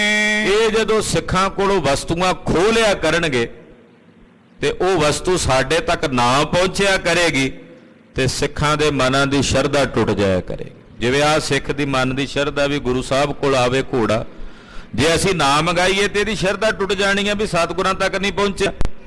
ਏਦਾਂ ਆਉਣ ਵਾਲੇ ਸਮੇਂ 'ਚ ਹੋਰ ਸਿੱਖਾਂ ਦੀ ਵੀ ਸ਼ਰਧਾ ਟੁੱਟੇਗੀ। ਵਸਤ ਅਮੋਲਕ ਬੋਰ ਨ ਲਿਆਵੇ। ਫਿਰ ਸਿੱਖਾਂ ਨੇ ਅਮੋਲਕ ਵਸਤੂਆਂ, ਕੀਮਤੀ ਵਸਤੂਆਂ ਗੁਰੂ ਘਰ ਲਿਆਉਣੀਆਂ ਹੀ ਬੰਦ ਕਰ ਦੇਣੀਆਂ ਵੀ ਉੱਥੇ ਤੱਕ ਤਾਂ ਪਹੁੰਚਦੀਆਂ ਨਹੀਂ, ਰਸਤੇ 'ਚ ਖੋਹ ਲੈਂਦੇ ਆ ਜ਼ਾਲਮ, ਤੇ ਗੁਰੂ ਘਰ ਤੱਕ ਨਹੀਂ ਕਿਸੇ ਦੇ ਆਉਣਾ। ਜਾਣੇ ਬਲੀ ਤੁਰਕ ਲੈ ਚੀਨ। ਸਿੱਖ ਇਹ ਜਾਣਨਗੇ ਕਿ ਤੁਰਕ ਬਲੀ ਨੇ। ਹਾਲਾਂਕਿ ਸਿੱਖਾਂ ਦੇ ਮਨ 'ਚ ਸੰਕਲਪ ਹੋਣਾ ਚਾਹੀਦਾ ਕਿ ਗੁਰੂ ਨਾਨਕ ਸਾਹਿਬ ਦਾ ਘਰ ਬਲੀ ਹੈ। ਪਰ ਜੇ ਅਸੀਂ ਉਹਨਾਂ ਨੂੰ ਹੁਣ ਇੱਥੇ ਕੋਈ ਖੇਡ ਨਾ ਵਿਖਾਈ ਤੇ ਸਿੱਖਾਂ ਦੇ ਮਨ ਜਿਹੜੇ ਥੋੜੇ ਜਿਹੇ ਕੱਚੇ ਹਿਰਦਿਆਂ ਵਾਲੇ ਹੋਣਗੇ ਉਹ ਸ਼ੰਕਾਗ੍ਰਸਤ ਹੋ ਜਾਣਗੇ। ਉਹ ਆਖਣਗੇ ਵੀ ਤੁਰਕ ਬੜੇ ਬਲੀ ਨੇ, ਉਹ ਕੀਮਤੀ ਚੀਜ਼ਾਂ ਰਸਤੇ 'ਚ ਖੋਹ ਲੈਂਦੇ ਨੇ। ਤਰੇ ਤਰਾਸ ਬਿਨ ਆਸ ਪ੍ਰਬੀਨ। ਉਹ ਡਰਨਗੇ ਮਨ 'ਚ, ਆਸ ਤੋਂ ਵੀ ਹੋਣੇ ਹੋਣਗੇ, ਗੁਰੂ ਘਰ ਆਉਣ ਤੋਂ ਸੰਕੋਚ ਕਰਨਗੇ। ਹਮ ਸਿੱਖੀ ਕੋ ਕਰੇ ਬਿਥਾਰਨ। ਅਸੀਂ ਗੁਰੂ ਨਾਨਕ ਦੀ ਸਿੱਖੀ ਦਾ ਵਿਸਥਾਰ ਕਰਨਾ, ਅਸੀਂ ਗੁਰੂ ਘਰ ਦੀ ਸਿੱਖੀ ਨੂੰ ਫੈਲਾਉਣਾ ਹੈ। ਮਿਟੇ ਜਬੈ ਪਿਖਲੇ ਅਸ ਕਾਰਨ। ਤੇ ਜਦੋਂ ਇਹ ਇਦਾਂ ਦੇ ਕਾਰਨ ਵੇਖਣਗੇ, ਸਿੱਖ ਇਦਾਂ ਦੇ ਹਾਲਾਤ ਵੇਖਣਗੇ ਤਾਂ ਫਿਰ ਸਿੱਖਾਂ ਦੇ ਮਨ 'ਚ ਸ਼ੰਕਾ ਪਵੇਗਾ। ਸ਼ੰਕਾ ਜਿਹੜਾ ਉਹ ਤੋੜ ਦਿੰਦਾ ਹੈ। ਇਸਕੇ ਸੰਗ ਨ ਬਨੇ ਹਮਾਰੀ। ਬਾਦਸ਼ਾਹ ਨੇ ਜਾਣ ਲਿਆ ਕਿ ਅਸੀਂ ਜਹਾਂਗੀਰ ਦੇ ਨਾਲ ਜਦੋਂ ਇਹ ਆਇਆ ਸੀ ਕਹਿ ਦਿੱਤਾ ਸੀ ਕਿ ਬਾਦਸ਼ਾਹ ਜਿਵੇਂ ਤੂੰ ਸਾਡੇ ਨਾਲ ਵਰਤਿਆ ਅਸੀਂ ਤੇਰੇ ਨਾਲ ਵਰਤਾਂਗੇ, ਤੇ ਤੇਰਾ ਪੁੱਤ ਸ਼ਾਹਜਹਾਨ ਜਿਵੇਂ ਸਾਡੇ ਨਾਲ ਵਰਤੇਗਾ ਅਸੀਂ ਇਹਦੇ ਨਾਲ ਵਰਤਾਂਗੇ। ਅਸੀਂ ਵੇਖ ਲਿਆ ਕਿ ਇਹਦੇ ਨਾਲ ਸਾਡੀ ਨਹੀਂ ਬਣਨੀ, ਇਹਦੀ ਸਾਡੇ ਨਾਲ ਨਹੀਂ ਨਿਭਣੀ। ਬਿਗਰ ਪਰੇ ਉਚਿਤ ਕਿਸ ਬਾਰੀ। ਇਹਦਾ ਕੋਈ ਪਤਾ ਨਹੀਂ ਕਿਹੜੇ ਵੇਲੇ ਸਾਡੇ ਨਾਲ ਵਿਗੜ ਜੇ, ਕਦੋਂ ਇਹ ਸਾਡੇ ਨਾਲ ਵਿਗਾੜ ਪਾ ਲਵੇ। ਆਪਣੋ ਘੋੜਾ ਲੈ ਹੈ ਜਬੇ। ਜਦੋਂ ਅਸੀਂ ਆਪਣਾ ਘੋੜਾ ਇਹਦੇ ਕੋਲ ਵਾਪਸ ਮੰਗਾ ਲਵਾਂਗੇ। ਇਸਕੋ ਸੰਗ ਤਿਆਗ ਦੇ ਤਬੇ। ਇਹ ਲਾਹੌਰ ਸ਼ਹਿਰ ਵੀ ਤਿਆਗ ਕੇ ਚਲੇ ਜਾਵਾਂਗੇ। ਹੁਣ ਉਦੋਂ ਤੱਕ ਹੀ ਇੱਥੇ ਰਹਾਂਗੇ ਜਦੋਂ ਤੱਕ ਘੋੜਾ ਨਹੀਂ ਆਉਂਦਾ ਸਾਡੇ ਕੋਲ। ਜਦੋਂ ਘੋੜਾ ਆ ਗਿਆ ਉਸੇ ਵੇਲੇ ਦਾ ਸੰਗ ਤਿਆਗ ਕੇ ਚਲੇ ਜਾਵਾਂਗੇ। ਹੁਣ ਇਹਦੇ ਕੋਲ ਰਹਿਣਾ ਠੀਕ ਨਹੀਂ। ਇਮ ਸਤਗੁਰ ਉਰ ਮੈਂ ਠਹਿਰਾਈ। ਛੇਵੇਂ ਪਾਤਸ਼ਾਹ ਨੇ ਦੂਰ ਅੰਦੇਸ਼ੀ ਬਿਰਤੀ ਨਾਲ ਵਿਚਾਰ ਕਰ ਲਈ ਵੀ ਇੱਥੇ ਦਾ ਕੋਈ ਪਤਾ ਨਹੀਂ ਮਾਹੌਲ ਕਿੱਦਾਂ ਦਾ ਬਣੇ। ਇਹਦਾ ਵਿਗਾੜ ਕਰਨ ਵੇਲੇ ਜਦੋਂ ਮਰਜ਼ੀ ਵਿਗਾੜ ਕਰ ਸਕਦਾ। ਇਹਦੇ ਸ਼ਹਿਰ 'ਚ ਬੈਠੇ ਆ, ਫੌਜਾਂ ਸਾਡੀਆਂ ਅੰਮ੍ਰਿਤਸਰ ਸਾਹਿਬ ਨੇ। ਹੁਣ ਇੱਥੇ ਬਹੁਤਾ ਸਮਾਂ ਨਹੀਂ ਬੈਠਣਾ, ਘੋੜਾ ਲੈ ਕੇ ਇੱਥੋਂ ਚਾਲਾ ਮਾਰਾਂਗੇ। ਸ਼ਾਹਜਹਾਂ ਅਸਵਲੀਓ ਮੰਗਾਈ। ਉਧਰ ਸੁਣੋ ਘੋੜੇ ਦੀ ਗਾਥਾ। ਕਹਿੰਦੇ ਬਾਦਸ਼ਾਹ ਨੇ ਜਦੋਂ ਘੋੜਾ ਆਪਣੇ ਕੋਲ ਮੰਗਾ ਲਿਆ, ਹੀਰਨ ਏਤ ਪ੍ਰਤੀਖਤ ਰਹਿਓ। ਉਹ ਬਾਹਰ ਹੀ ਖਲੋਤਾ ਰਿਹਾ ਵੇਖਣ ਲਈ ਵੀ ਘੋੜਾ ਆਵੇ ਤੇ ਵੇਖ ਕੇ ਹੀ ਜਾਵਾਂ ਮਹਿਲਾਂ 'ਚ, ਤੇ ਘੋੜਾ ਵੇਖਣ ਲਈ ਖਲੋਤਾ ਰਿਹਾ। ਆਇਓ ਨਿਕਟ ਹਰਖ ਬੋਲਿਓ। ਇਹਦੇ ਸਿਪਾਹੀ ਉਹ ਘੋੜਾ ਇਹਦਾ ਰੇਟ ਤੋੜ ਕੇ ਹੀ ਲਿਆਏ, ਉਹਨੂੰ ਉੱਤੇ ਚੜ ਕੇ ਨਹੀਂ ਆਏ। ਪਰਮੇਸ਼ਰ ਵੱਲੋਂ ਖੇਡ ਹੀ ਇਹੋ ਜਿਹੀ ਵਰਤੀ ਵੀ ਉਹ ਚੜਿਆ ਹੀ ਨਹੀਂ, ਕਿਸੇ ਦਾ ਮਨ ਹੀ ਨਹੀਂ ਕੀਤਾ ਉਹਦੇ ਚੜਨ ਨੂੰ। ਉਹਨੇ ਆਖਿਆ ਵੀ ਬਾਦਸ਼ਾਹ ਚੜੇਗਾ, ਉਹਨੂੰ ਤੋੜ ਕੇ ਲਿਆਏ ਘੋੜੇ ਨੂੰ। ਤੇ ਬਾਦਸ਼ਾਹ ਨੇ ਜਦੋਂ ਘੋੜਾ ਵੇਖਿਆ ਬੜੀ ਸੋਹਣੀ ਚਾਲ ਚੱਲੇ, ਪੈਰ ਗਿਣ ਗਿਣ ਕੇ ਧਰੇ ਜ਼ਮੀਨ ਤੇ, ਵੀ ਮਾਨੋ ਜਿਵੇਂ ਗਿਣਤੀ ਦੇ ਨਾਲ ਤੁਰਦਾ ਹੋਵੇ। ਗਿਣ ਕੇ ਧਰਨ ਦਾ ਮਤਲਬ ਵੀ ਸੋਹਣੀ ਚਾਲ ਚੱਲਦਾ ਹੋਵੇ, ਐਨ ਸਿੱਖੇ ਸਿੱਖੇ ਪੈਰ ਪੋਲੇ ਪੋਲੇ ਰੱਖਦਾ ਜ਼ਮੀਨ ਦੇ ਉੱਤੇ। ਵਸਤਰ ਉਤਾਰ ਆਪ ਕਰ ਫੇਰਾ। ਬਾਦਸ਼ਾਹ ਕੋਲ ਲਿਆਂਦਾ ਘੋੜਾ, ਬਾਦਸ਼ਾਹ ਨੇ ਉੱਤੋਂ ਕੱਪੜਾ ਲਾਇਆ ਤੇ ਘੋੜੇ ਨੂੰ ਚੰਗੀ ਤਰ੍ਹਾਂ ਹੱਥ ਫੇਰ ਕੇ ਵੇਖਿਆ, ਲੱਤਾਂ ਨੂੰ ਟੋਹ ਕੇ ਵੇਖਦਾ, ਪਿਛਲੇ ਪਾਸਿਓਂ ਫਿਰ ਕੇ ਵੇਖਦਾ, ਚੰਗੀ ਤਰ੍ਹਾਂ ਘੋੜੇ ਨੂੰ ਤੱਕਦਾ ਹੈ। ਸਕਲ ਬਣਾਓ ਸ਼ੁਭਤ ਅਤਹੀਰਾ। ਘੋੜੇ ਦੀਆਂ ਗਾਮਚੀਆਂ ਵੇਖਦਾ, ਪੌੜ ਵੇਖਦਾ, ਕੰਨ ਵੇਖਦਾ, ਦੰਦ ਵੇਖਦਾ, ਮੂੰਹ ਖੋਲ ਕੇ ਕੱਲੀ ਕੱਲੀ ਚੀਜ਼ ਵੇਖਦਾ ਵੀ ਘੋੜਾ ਦਾ ਬੜਾ ਸੁੰਦਰ ਹੈ, ਬੜੇ ਕਮਾਲ ਦਾ ਹੈ। ਸਾਰੇ ਅੰਗ ਘੋੜੇ ਦੇ ਬੜੇ ਸੁੰਦਰ ਨੇ। ਚੜਨ ਹਿਤ ਜਬ ਉਦਮ ਕਰਿਓ। ਬਾਦਸ਼ਾਹ ਨੇ ਮਨ 'ਚ ਸੰਕਲਪ ਕੀਤਾ ਵੀ ਚੜ ਕੇ ਵੀ ਵੇਖ ਲਾਂ ਘੋੜੇ ਤੇ, ਨਵਾਂ ਆਇਆ ਵੀ ਇਹਦੇ ਤੇ ਸਵਾਰੀ ਕਰਕੇ ਵੇਖਾਂ। ਗੁਰ ਫੇਰਿਓ ਮਨ ਤਤ ਛਿਨ ਮੋਰਿਓ। ਹਾਲੇ ਜਿਹੜੇ ਘੋੜੇ ਦੀ ਗਰਦਨ ਤੇ ਵਾਲ ਹੁੰਦੇ ਆ ਨਾ, ਉਹ ਪਕੜ ਕੇ ਹਲੇ ਚੜਨ ਦੀ ਤਿਆਰੀ ਕਰਨ ਹੀ ਲੱਗਾ ਵੀ ਚੜ ਕੇ ਵੇਖਾਂ, ਇੱਕਦਮ ਸਤਿਗੁਰਾਂ ਨੇ ਮਨ ਪ੍ਰੇਰ ਦਿੱਤਾ ਉਹਦਾ, ਇੱਕਦਮ ਮਨ ਹੀ ਫੇਰ ਦਿੱਤਾ ਬਾਦਸ਼ਾਹ ਦਾ। ਕਯੋ ਥਕਤ ਆਇਓ ਦੂਰ, ਕਹਿੰਦਾ ਚਲੋ ਅੱਜ ਨਹੀਂ ਚੜਦੇ, ਥੱਕਿਆ ਆਇਆ, ਦੂਰੋਂ ਆਇਆ ਘੋੜਾ ਤੇ ਥੱਕਿਆ ਹੋਇਆ ਆਇਆ ਤੇ ਅੱਜ ਨਹੀਂ ਇਹਦੇ ਤੇ ਚੜਦੇ। ਦਿਓ ਬਿਸਰਾਮ ਜ਼ੀਨ ਬਨ ਦਰੂਰ, ਕਹਿੰਦੇ ਇਹਨੂੰ ਵਿਸ਼ਰਾਮ ਦਿਓ ਤੇ ਇਹਦੇ ਨਾਪ ਦੀ ਕਾਠੀ ਬਣਾਓ, ਇਹਦੀ ਤੰਗ ਜਿਹੜੀ ਕਾਠੀ, ਕਿਉਂਕਿ ਨਾਪ ਦੀ ਹੋਵੇ, ਘੋੜੇ ਦੇ ਨਾਲ ਦੀ ਪਤਾ ਲੱਗਦਾ ਵੀ ਤੰਗ ਕੱਸਣੀ ਹੁੰਦੀ, ਥੱਲੇ ਜਿਹੜੀ ਬੈਲਟ ਹੁੰਦੀ ਉਹਨੂੰ ਤੰਗ ਕਹਿੰਦੇ ਆ, ਵੀ ਕਹਿੰਦਾ ਇਹਦੇ ਨਾਪ ਦੀ ਕਾਠੀ ਤਿਆਰ ਕਰੋ, ਇਹਦੇ ਤੇ ਪਾ ਕੇ ਫਿਰ ਚੜਾਂਗੇ, ਹੁਣ ਥੱਕਿਆ ਹੋਇਆ ਵੀ ਅੱਜ ਨਹੀਂ ਚੜਦੇ। ਚੜਦਾ ਚੜਦਾ ਰੁਕ ਗਿਆ, ਕਿਉਂਕਿ 6ਵੇਂ ਪਾਤਸ਼ਾਹ ਦੇ ਉਹ ਸਿੱਖ ਦਾ ਫੁਰਨਾ ਪੂਰਾ ਕਰਨਾ ਸੀ ਵੀ ਅਸੀਂ ਚੜਨਾ ਇਹਦੇ ਤੇ, ਸਿੱਖ ਦੀ ਭਾਵਨਾ ਸੀ ਵੀ ਸਤਿਗੁਰੂ ਜੀ ਚੜਨ। ਸਤਿਗੁਰਾਂ ਦੀ ਸਵਾਰੀ ਦਾ ਘੋੜਾ, ਉਹ ਤਾਂ ਆਪ ਕਿੱਥੋਂ ਕਾਬਲ ਤੋਂ ਤੁਰਿਆ ਹੋਵੇਗਾ ਪੈਦਲ, ਘੋੜਾ ਲੈ ਕਿੰਨੀ ਘਾਲਣਾ ਸੀ ਉਹ ਸਿੱਖ ਦੀ। ਚੜਿਆ ਨਹੀਂ ਵੀ ਸਤਿਗੁਰੂ ਜੀ ਚੜਨਗੇ, ਹੁਣ ਬਾਦਸ਼ਾਹ ਕਿਵੇਂ ਚੜ ਜਾਂਦਾ ਸਤਿਗੁਰਾਂ ਦੀ ਮਰਜ਼ੀ ਤੋਂ ਬਿਨਾਂ, ਚੜਦਾ ਚੜਦਾ ਹੀ ਰੁਕ ਗਿਆ। ਹੁਣ ਵੀ ਜਿਹੜੇ ਸਤਿਗੁਰਾਂ ਦੀ ਸਵਾਰੀ ਦੇ ਘੋੜੇ ਖਾਲਸਾ ਜੀ ਦਲਾਂ ਪੰਥਾਂ ਵਿੱਚ, ਨਿਹੰਗਾਂ ਸਿੰਘਾਂ ਸੰਪਰਦਾਵਾਂ ਵਿੱਚ ਸਤਿਗੁਰਾਂ ਦੀ ਸਵਾਰੀ ਦਾ ਇੱਕ ਘੋੜਾ ਰੱਖਿਆ ਜਾਂਦਾ, ਉਹਦੇ ਤੇ ਕੋਈ ਨਹੀਂ ਚੜਦਾ, ਉਹਦੇ ਤੇ ਕਾਠੀ ਵੀ ਪਾਉਂਦੇ, ਉਹਨੂੰ ਸ਼ਿੰਗਾਰਦੇ ਆ, ਸੋਹਣਾ ਦੁਸ਼ਾਲਾ ਪਾ ਕੇ, ਹਾਰ ਸ਼ਿੰਗਾਰ ਕਰਕੇ, ਪਰ ਚੜਦੇ ਨਹੀਂ। ਉਹ ਇਹ ਭਾਵਨਾ ਵੀ ਇਹਦੇ ਤੇ ਸਤਿਗੁਰੂ ਜੀ ਸਵਾਰ ਨੇ ਕਲਗੀਧਰ ਜੀ। ਤਖਤ ਸੱਚਖੰਡ ਸ੍ਰੀ ਹਜੂਰ ਸਾਹਿਬ ਵੀ ਸਤਿਗੁਰਾਂ ਦੀ ਸਵਾਰੀ ਦੇ ਘੋੜੇ ਨੇ। ਜਦੋਂ ਮਹੱਲਾ ਚੜਦਾ ਐਨ ਸੋਨੇ ਦੇ ਆਭੂਸ਼ਣ ਪਾ ਕੇ, ਘੋੜੇ ਨੂੰ ਸ਼ਿੰਗਾਰ ਕੇ ਉਹਨੂੰ ਲੈ ਕੇ ਜਾਂਦੇ, ਉਹਦੇ ਤੇ ਚੜਦਾ ਨਹੀਂ ਕੋਈ। ਇਹ ਭਾਵਨਾ ਵੀ ਇਹਦੇ ਤੇ ਦਸ਼ਮੇਸ਼ ਪਿਤਾ ਜੀ ਸਵਾਰ ਹੋ ਕੇ ਜਾ ਰਹੇ ਆ, ਸਤਿਗੁਰਾਂ ਦੀ ਸਵਾਰੀ ਦਾ ਘੋੜਾ, ਤੇ ਏਦਾਂ ਉਹਨੂੰ ਸੁੱਚਾ ਰੱਖਦੇ, ਕੋਈ ਬੰਦਾ ਨਹੀਂ ਉਹਦੇ ਤੇ ਸਵਾਰ ਹੁੰਦਾ। ਤੋ ਉਹ ਭਾਵਨਾ ਸੀ ਸਿੱਖ ਦੀ ਮਨ ਦੀ, ਉਹ ਪਾਤਸ਼ਾਹ ਨੇ ਪੂਰੀ ਕਰਨੀ ਸੀ। ਬਾਦਸ਼ਾਹ ਚੜਦਾ ਚੜਦਾ ਰੁਕ ਗਿਆ, ਕਹਿੰਦਾ ਇਹਨੂੰ ਹਾਲੇ ਥੱਕਿਆ ਹੋਣਾ, ਕਾਠੀ ਬਣਾਓ, 2-4 ਦਿਨ ਇਹਦੀ ਸੇਵਾ ਕਰੋ, ਫਿਰ ਚੜਾਂਗੇ। 2-1-3 ਦਿਵਸ ਮੋਚਰੇ, ਕਹਿੰਦਾ 2-4 ਦਿਨਾਂ ਵਿੱਚ ਇਹਦੀ ਸਵਾਰੀ ਕਰਕੇ ਵੇਖਾਂਗਾ। ਤਾਵਤ ਸ਼ਰਮ ਸਗਰੋ ਪਰ ਹਰੇ, ਇਹਨੇ ਨੂੰ ਦੂਰੋਂ ਚੱਲ ਕੇ ਆਇਆ ਘੋੜਾ, ਇਹਦਾ ਥਕੇਵਾ ਲੱਥ ਜਾਏਗਾ। ਸੁਨ ਉਮਰਾਵ ਸਰਾਹਨ ਠਾਨੀ, ਸੁਣ ਕੇ ਜਿਹੜੇ ਨਾਲ ਦੇ ਉਮਰਾਵ ਸੀ ਉਹਨਾਂ ਨੇ ਵੀ ਬੜੀ ਸ਼ਲਾਘਾ ਕੀਤੀ। ਰਾਵਰ ਹੋ ਨਿਤ ਭਾਗ ਮਹਾਨੀ, ਕਹਿਣ ਲੱਗੇ ਬਾਦਸ਼ਾਹ ਸਲਾਮਤ। ਜਿਹੜੇ ਚਾਪਲੂਸ ਲੋਕ ਹੁੰਦੇ ਵਡਿਆਈਆਂ ਕਰਦੇ ਹੁੰਦੇ ਇਹੋ ਜਿਹੇ ਬਾਦਸ਼ਾਹਾਂ ਦੀਆਂ, ਕਹਿੰਦੇ ਬਾਦਸ਼ਾਹ ਸਲਾਮਤ, ਤੇਰੇ ਭਾਗ ਬੜੇ ਚੰਗੇ ਨੇ, ਤੇਰੇ ਬੜੇ ਉੱਤਮ ਭਾਗ ਹਨ। ਉਚਿਤ ਆਪ ਕੇ ਸਭ ਚੱਲ ਆਵੇ, ਜੋ ਤੁਹਾਡੇ ਲਈ ਉਚਿਤ ਆ ਆਪਣੇ ਆਪ ਹੀ ਆਈ ਜਾਂਦਾ ਤੁਹਾਡੇ ਕੋਲ, ਤੁਹਾਨੂੰ ਕਿਤੇ ਜਾਣਾ ਨਹੀਂ ਪੈਂਦਾ। ਜਿਹੜਾ ਤੁਹਾਡੇ ਲਈ ਯੋਗ ਹੈ ਉਹ ਤੁਹਾਡੇ ਕੋਲ ਆਪਣੇ ਆਪ ਹੀ ਆ ਰਿਹਾ। ਉਹਨਾਂ ਇਹ ਨਹੀਂ ਆਖਿਆ ਬਾਦਸ਼ਾਹ ਤੇਰੇ ਮਾੜੇ ਭਾਗ ਨੇ, ਤੂੰ ਸਤਿਗੁਰਾਂ ਦਾ ਘੋੜਾ ਆਪਣੇ ਕੋਲ ਲੈ ਆਇਆ, ਦੁਰਾਚਾਰ ਕਰਕੇ ਖੋ ਕੇ ਤੂੰ ਚੰਗਾ ਨਹੀਂ ਕੀਤਾ। ਸਗੋਂ ਕਹਿੰਦੇ ਬਾਦਸ਼ਾਹ ਤੇਰੇ ਭਾਗ ਕਿੰਨੇ ਚੰਗੇ ਐ ਕਿ ਉਹ ਘੋੜਾ ਤੇਰੇ ਲਈ ਉਚਿਤ ਸੀ, ਤੇਰੇ ਕੋਲ ਆਪਣੇ ਆਪ ਚੱਲ ਕੇ ਆ ਗਿਆ। ਕੋ ਕਿਮ ਕਰੇ ਕਿ ਕਹੂੰ ਦੁਰਾਵੇ, ਕਹਿੰਦੇ ਜਿੰਨਾ ਮਰਜ਼ੀ ਕੋਈ ਲੁਕਾ ਕੇ ਰੱਖੇ, ਇਹ ਵੀ ਲੁਕਾਇਆ ਹੋਇਆ ਸੀ, ਵੇਖੋ ਤੇ ਮੈਲਾ ਜਿਹਾ ਕੱਪੜਾ ਪਾਇਆ ਸੀ, ਜਿੰਨਾ ਮਰਜ਼ੀ ਕੋਈ ਲੁਕਾ ਕੇ ਰੱਖੇ ਤਾਂ ਵੀ ਤੇਰੇ ਕੋਲ ਆ ਗਿਆ ਹੈ। ਦੇਖਤ ਕਹਾਂ ਤੋ ਰੰਗ ਸੁਹਾਏ, ਕਹਿੰਦੇ ਵੇਖੋ ਘੋੜਾ ਕਿੰਨਾ ਸੁੰਦਰ ਹੈ ਬਾਦਸ਼ਾਹ ਸਲਾਮਤ, ਕਹਾਂ ਬਸਤਰ ਜੀਰਨ ਤਨ ਪਾਏ। ਆ ਵੇਖੋ ਜੀਰਨ ਜਾਂ ਪੁਰਾਣਾ ਜਾਂ ਕੱਪੜਾ ਪਾ ਕੇ ਘੋੜੇ ਨੂੰ ਲੁਕਾ ਕੇ ਲਿਆਉਂਦਾ ਸੀ ਉਹ ਬੰਦਾ। ਸ਼ਾਹਜਹਾਂ ਬੋ ਕਰੀ ਵਧਾਈ, ਸ਼ਾਹਜਹਾਨ ਨੂੰ ਕਹਿੰਦੇ ਵਧਾਈ ਹੋਵੇ ਬਾਦਸ਼ਾਹ ਸਲਾਮਤ, ਵਧਾਈ ਹੋਵੇ, ਇੰਨਾ ਕੀਮਤੀ ਘੋੜਾ ਤੇਰੇ ਵਾਸਤੇ ਆਇਆ ਹੈ। ਬਖਸ਼ਿਓ ਦਰਬ ਨਰਨ ਸਮੁਦਾਈ, ਬਾਦਸ਼ਾਹ ਨੇ ਜਿਹੜੇ ਬੰਦੇ ਘੋੜਾ ਲੈ ਕੇ ਆਏ ਉਹਨਾਂ ਨੂੰ ਕੁਝ ਪੈਸੇ ਇਨਾਮ ਵਜੋਂ ਦਿੱਤੇ। ਦਰਅਸਲ ਬਾਦਸ਼ਾਹ ਨੇ ਆਪਣੇ ਦੁੱਖਾਂ ਦਾ ਬੀਜ ਬੀਜਿਆ ਇਹ ਮਾੜਾ ਕਰਮ ਕਰਕੇ, ਇਹ ਪਾਪ ਕਰਮ ਕਰਕੇ, ਸਤਿਗੁਰਾਂ ਦੀ ਵਸਤ ਖੋ ਕੇ ਇਹ ਬੀਜ ਬੀਜਿਆ ਆਪਣੇ ਲਈ ਦੁੱਖਾਂ ਦਾ। ਤੇ ਕਹਿਣ ਲੱਗੇ ਕਿ ਬਾਦਸ਼ਾਹ ਤੈਨੂੰ ਵਧਾਈ ਹੋਵੇ, ਨੇ ਬਹੁਤ ਸਾਰਾ ਇਨਾਮ ਉਹਨਾਂ ਲੋਕਾਂ ਨੂੰ ਵੰਡਿਆ। ਦਾਸਨ ਕੋ ਬੋ ਕਰੀ ਤਗੀਦ, ਔਰ ਆਪਣੇ ਨੌਕਰਾਂ ਨੂੰ ਜਿਹੜੇ ਘੋੜੇ ਸਾਂਭਦੇ ਸੀ ਉਹਨਾਂ ਨੂੰ ਤਾਕੀਦ ਕੀਤੀ ਬਾਦਸ਼ਾਹ ਨੇ। ਸੇਵੋ ਸ਼ੁਭ ਨਿਤ ਦਿਓ ਰਸੀਦ, ਇਹਦਾ ਘੋੜੇ ਨੂੰ ਚੰਗੀ ਤਰ੍ਹਾਂ ਸੇਵੋ, ਦੇਸੀ ਘਿਓ ਦੇ ਵਿੱਚ ਚੂਰੀ ਇਹਨੂੰ ਕੁੱਟ ਕੇ ਖਵਾਓ, ਇਹਨੂੰ ਨਿਹਾਰੀਆਂ ਦਿਓ, ਮਸਾਲਾ ਦਿਓ, ਖਰਖਰਾ ਫੇਰੋ, ਹੱਥ ਫੇਰੋ, ਚੰਗੀ ਤਰ੍ਹਾਂ ਇਹਦੀ ਮਾਲਿਸ਼ ਕਰੋ। ਕ੍ਰਿਤ ਆਦ ਅਰਨੀਕ ਮਸਾਲਾ।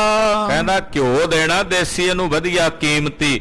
ਉਹ ਕਹਿੰਦੇ ਘਿਓ ਵਿੱਚ ਕਿਸੇ ਤਰ੍ਹਾਂ ਦੀ ਚੂਰੀ ਆਦਿਕ ਕੁੱਟ ਕੇ ਦਿਓ, ਚੰਗੇ ਵਧੀਆ ਮਸਾਲੇ ਦਿਓ, ਤਾਕਤ ਵਾਲੀਆਂ ਚੀਜ਼ਾਂ ਦਿਓ ਇਸ ਨੂੰ। ਮ੍ਰਿਦੁਲ ਮਾਤ੍ਰਿਣ ਖਾਏ ਸੁਖਾਲਾ। ਫਿਰ ਘਾਹ ਲਿਆਉਣਾ ਹਰਾ ਹਰਾ, ਮਿਰਦਲ ਮਿਰਦਲ, ਕੂਲਾ ਕੂਲਾ, ਉੱਤੋਂ ਕਰੁੰਬਲਾਂ ਕੱਟ ਕੇ ਲਿਆਉਣੀਆਂ, ਥੱਲੋਂ ਜੜਾਂ ਨਹੀਂ ਲਿਆਉਣੀਆਂ ਕੱਟ ਕੇ। ਘਾਹ ਹੁੰਦਾ ਨਾ ਜਿਹਨੂੰ ਖੱਬਲ ਘਾਹ ਕਹਿੰਦੇ, ਨਾੜਾਂ ਵਾਲਾ ਤਰੇੜਾਂ ਵਾਲਾ ਘਾਹ, ਉਹ ਘੋੜਿਆਂ ਲਈ ਬੜੀ ਵਧੀਆ ਖੁਰਾਕ ਹੁੰਦੀ ਹੈ। ਕਹਿੰਦਾ ਉੱਤੋਂ ਹਰਾ ਹਰਾ ਘਾਹ ਕੱਟ ਕੇ ਲਿਆਉਣਾ, ਕੁਰੰਬਲਾਂ, ਉਹ ਇਹਨੂੰ ਖਾਣ ਨੂੰ ਦੇਣੀਆਂ ਹਨ। ਆਪਣੀ ਦ੍ਰਿਸ਼ਟ ਤਰੇ ਬੰਦਵਾਇਓ। ਔਰ ਜਿੱਥੇ ਬਾਦਸ਼ਾਹ ਦੀ ਨਿਗਾਹ ਪੈਂਦੀ ਨੇ ਆਪਣੀ ਅੱਖਾਂ ਦੇ ਸਾਹਮਣੇ ਬਣਵਾਇਆ। ਜਿੱਥੇ ਬਾਦਸ਼ਾਹ ਦੇ ਖਾਸ ਘੋੜੇ ਖੜੇ ਹੁੰਦੇ ਸੀ ਨਾ, ਉੱਥੇ ਨੇ ਉਹ ਘੋੜਾ ਬਣਵਾਇਆ ਜਿੱਥੇ ਇਹਦੀ ਨਿਗਾਹ ਪੈਂਦੀ ਰਹੇ। ਦੇਖਤ ਰਿਓ ਮੋਦ ਮਨ ਪਾਇਓ। ਸਵੇਰੇ ਸ਼ਾਮ ਇਹਦੀ ਨਿਗਾਹ ਪੈਂਦੀ ਹੈ, ਉੱਥੇ ਵੇਖਦਾ ਰਿਹਾ ਵੀ ਘੋੜਾ ਬੜਾ ਸੁੰਦਰ ਮਿਲ ਗਿਆ, ਭਾਗਾਂ ਨਾਲ ਮਿਲਿਆ। ਦੋਏ ਦਿਨ ਆਚੋ ਰਿਓ ਤੁਰੰਗ। ਕਹਿੰਦੇ 2 ਦਿਨ ਤਾਂ ਘੋੜਾ ਰਿਹਾ ਚੰਗਾ, 2 ਦਿਨ ਉਹਨੇ ਖਾਣਾ ਡਾਣਾ ਵੀ ਖਾਦਾ, ਪਾਣੀ ਵੀ ਪੀਂਦਾ ਰਿਹਾ। ਉਨ ਰੋਗੀ ਹੋਇਓ ਸਰਬੰਗ। 2 ਦਿਨਾਂ ਬਾਅਦ ਖੇਡ ਵਰਤ ਗਈ, ਮਹਾਰਾਜ ਜੀ ਦੀ ਕਲਾ ਵਰਤ ਗਈ। ਸਿੱਖ ਦੀ ਭਾਵਨਾ ਪੂਰੀ ਕਰਨ ਲਈ ਖਾਲਸਾ ਜੀ ਸਾਹਿਬ ਕਰਾਮਾਤ ਨਹੀਂ ਵਿਖਾਉਂਦੇ, ਪਰ ਉਦੋਂ ਕਰਾਮਾਤ ਸੁਤੇ ਸਿੱਧ ਵਰਤ ਜਾਂਦੀ ਹੈ ਜਦੋਂ ਸਿੱਖ ਦੀ ਸ਼ਰਧਾ ਪੂਰੀ ਕਰਨੀ ਹੋਵੇ, ਸਿੱਖ ਦੀ ਭਾਵਨਾ ਪੂਰੀ ਕਰਨੀ ਹੋਵੇ, ਉਦੋਂ ਫਿਰ ਗੁਰੂ ਦੀ ਕਲਾ ਵਰਤਦੀ ਹੁੰਦੀ। ਉਹਨੂੰ ਕੋਈ ਕਰਾਮਾਤ ਕਹਿ ਲੇ ਚਾਹੇ ਚਮਤਕਾਰ ਕਹਿ ਲੇ, ਪਰ ਉਹ ਗੁਰੂ ਦੀ ਕਲਾ ਵਰਤ ਗਈ, ਕਲਾ ਸਤਿਗੁਰਾਂ ਦੀ। ਕਹਿੰਦੇ 2 ਦਿਨਾਂ ਬਾਅਦ ਘੋੜੇ ਨੇ ਖਾਣਾ ਛੱਡ ਦਿੱਤਾ ਤੇ ਨਾ ਪਾਣੀ ਪੀਵੇ, ਰੋਗੀ ਜਿਹਾ ਹੋ ਗਿਆ ਸਰੀਰ ਇਹਦਾ। ਖਾਏ ਨਾ ਦਾਨਾ ਪੀਏ ਨਾ ਪਾਣੀ। ਦਾਣਾ ਰੱਖਣ ਇਹਦੇ ਅੱਗੇ ਦਾਣਾ ਨਾ ਖਾਵੇ, ਪਾਣੀ ਰੱਖਣ ਪਾਣੀ ਨਾ ਪੀਵੇ। ਦੁਖਦ ਆਗਲੀ ਲਾਤੇ ਉਠਾਨੀ। ਤੇ ਜਿਵੇਂ ਦੁੱਖ ਲੱਤ ਦਰਦ ਜੀ ਹੁੰਦੀ ਨਾ, ਅਗਲੀ ਲੱਤ ਸੱਜੀ ਇਹਨੇ ਇਕੱਠੀ ਜੀ ਕਰਨੀ ਸ਼ੁਰੂ ਕਰ ਦਿੱਤੀ। ਲੱਤ ਥੱਲੇ ਜ਼ਮੀਨ ਤੇ ਨਾ ਲਾਵੇ, ਏਦਾਂ ਜਾਪੇ ਵੀ ਲੱਤ ਦੇ ਵਿੱਚ ਕੋਈ ਨੁਕਸ ਪੈ ਗਿਆ ਘੋੜੇ ਦੇ। ਨਾ ਖਾਵੇ, ਨਾ ਦਾਣਾ ਖਾਵੇ, ਨਾ ਪਾਣੀ ਪੀਵੇ, ਤੇ ਲੱਤ ਨੂੰ ਕਹਿੰਦੇ ਉਹ ਜਾਪੇ ਜਿਵੇਂ ਦੁਖਦੀ ਹੋਵੇ। ਉਹ ਲੱਤ ਜਲ ਥੱਲੇ ਜ਼ਮੀਨ ਤੇ ਨਾ ਲਾਵੇ। ਹੁਣ ਘੋੜਾ ਦਾ ਪੈਰਾਂ ਨਾਲ ਹੀ ਹੈ ਨਾ, ਘੋੜੇ ਦੀਆਂ ਲੱਤਾਂ ਠੀਕ ਹੋਣ ਦਾ ਘੋੜਾ, ਜੇ ਉਹਦੇ ਪੈਰ ਨਹੀਂ ਚੰਗੇ ਤੇ ਫਿਰ ਕਾਹਦਾ ਘੋੜਾ? ਉਹ ਆਪਣੇ ਪੈਰਾਂ ਕਰਕੇ ਹੀ ਹੁੰਦਾ, ਪੈਰਾਂ ਤੋਂ ਹੀ ਜਾਂਦਾ ਹੁੰਦਾ ਘੋੜਾ। ਜੇ ਪੈਰ ਖਰਾਬ ਹੋ ਜਾਣ ਤੇ ਘੋੜਾ ਗਿਆ। ਹੁਣ ਉਹਨੇ ਮਹਾਰਾਜ ਜੀ ਨੇ ਖੇੜੀ ਇਹੋ ਜੀ ਸਾਹਿਬ ਜੀ ਨੇ ਵਰਤਾ ਦਿੱਤੀ, ਕੱਲ ਗੁਰੂ ਹਰਗੋਬਿੰਦ ਸਾਹਿਬ ਜੀ ਨੇ, ਕਿ ਉਹ ਘੋੜੇ ਦੇ ਅੰਦਰ ਇਹੋ ਜੀ ਖੇਡ ਬਣ ਗਈ। ਉਹਦੇ ਮਨ 'ਚ ਮਾਨੋ ਜਿਵੇਂ ਵਿਜੋਗ ਬਣ ਗਿਆ ਹੋਵੇ ਵੀ ਮੈਨੂੰ ਤਾਂ ਪਰਮੇਸ਼ਰ ਨੇ ਸਿਰਜਿਆ ਸੀ ਵੀ ਮੈਂ 6ਵੇਂ ਪਾਤਸ਼ਾਹ ਦੀ ਸਵਾਰੀ ਬਣਾ, ਇਹਨਾਂ ਮਲੇਛਾਂ ਕੋਲ ਕਿੱਥੇ ਆ ਗਿਆ? ਮੇਰੇ ਸਾਈਂ ਦਾ ਨਜ਼ਰ ਨਹੀਂ ਆਉਂਦੇ। ਉਹਨੂੰ ਵੀ ਮਾਨੋ ਜਿਵੇਂ ਸੋਝੀ ਹੋ ਗਈ ਹੋਵੇ, ਉਹਦੀ ਲੱਤ ਜੀ ਦੁਖੇ, ਏਦਾਂ ਪ੍ਰਤੀਤ ਹੁੰਦਾ। ਦਾਸਨ ਦੇਖ ਸ਼ਾਸੋ ਕਹਿਓ। ਜਿਹੜੇ ਨੌਕਰ ਸੀ ਘੋੜਾ ਸਾਂਭਣ ਵਾਲੇ, ਵੇਖ ਕੇ ਉਹਨਾਂ ਨੇ ਜਾ ਕੇ ਬਾਦਸ਼ਾਹ ਨੂੰ ਦੱਸਿਆ। ਆਪ ਆਏ ਕਰ ਘੋੜਾ ਲਇਓ। ਬਾਦਸ਼ਾਹ ਆਇਆ ਆਪ ਵੇਖਣ ਵਾਸਤੇ ਵੀ ਘੋੜੇ ਨੂੰ ਕੀ ਹੋਇਆ। ਗਨ ਸਲੋਤਰੀ ਤੁਰਤ ਹਕਾਰੇ। ਕਹਿੰਦੇ ਉਸੇ ਵੇਲੇ ਸਲੋਤਰੀ ਬੁਲਾਏ। ਸਲੋਤਰੀ ਕਹਿੰਦੇ ਘੋੜਿਆਂ ਦੇ ਡਾਕਟਰਾਂ ਨੂੰ, ਜਿਹੜੇ ਘੋੜਿਆਂ ਦੇ ਵੈਦ ਹੁੰਦੇ ਆ, ਉਹ ਬੁਲਾਏ ਉਸੇ ਵੇਲੇ। ਤਿਨੋਂ ਉਪਾਏ ਕਰੇ ਕਰ ਹਾਰੇ। ਵੈਦ ਆਏ, ਉਹਨਾਂ ਨੇ ਆ ਕੇ ਬਥੇਰਾ ਆਪਣੇ ਹਿਸਾਬ ਨਾਲ ਦਵਾਈ ਦੱਪਾ ਕੀਤਾ, ਜੜੀਆਂ ਬੂਟੀਆਂ ਦਿੱਤੀਆਂ ਜੋ ਉਹਨਾਂ ਦੇ ਦਿਮਾਗ ਵਿੱਚ ਆਉਂਦਾ ਸੀ ਉਹ ਕੀਤਾ। ਦੇਖ ਦਸ਼ਾ ਅਸ ਕੀ ਸਭ ਕਹਿਓ। ਪਰ ਘੋੜਾ ਦਾ ਰਾਜੀ ਨਾ ਹੋਵੇ, ਸਗੋਂ ਹੋਰ ਜ਼ਿਆਦਾ ਬਿਮਾਰ ਹੁੰਦਾ ਜਾਵੇ।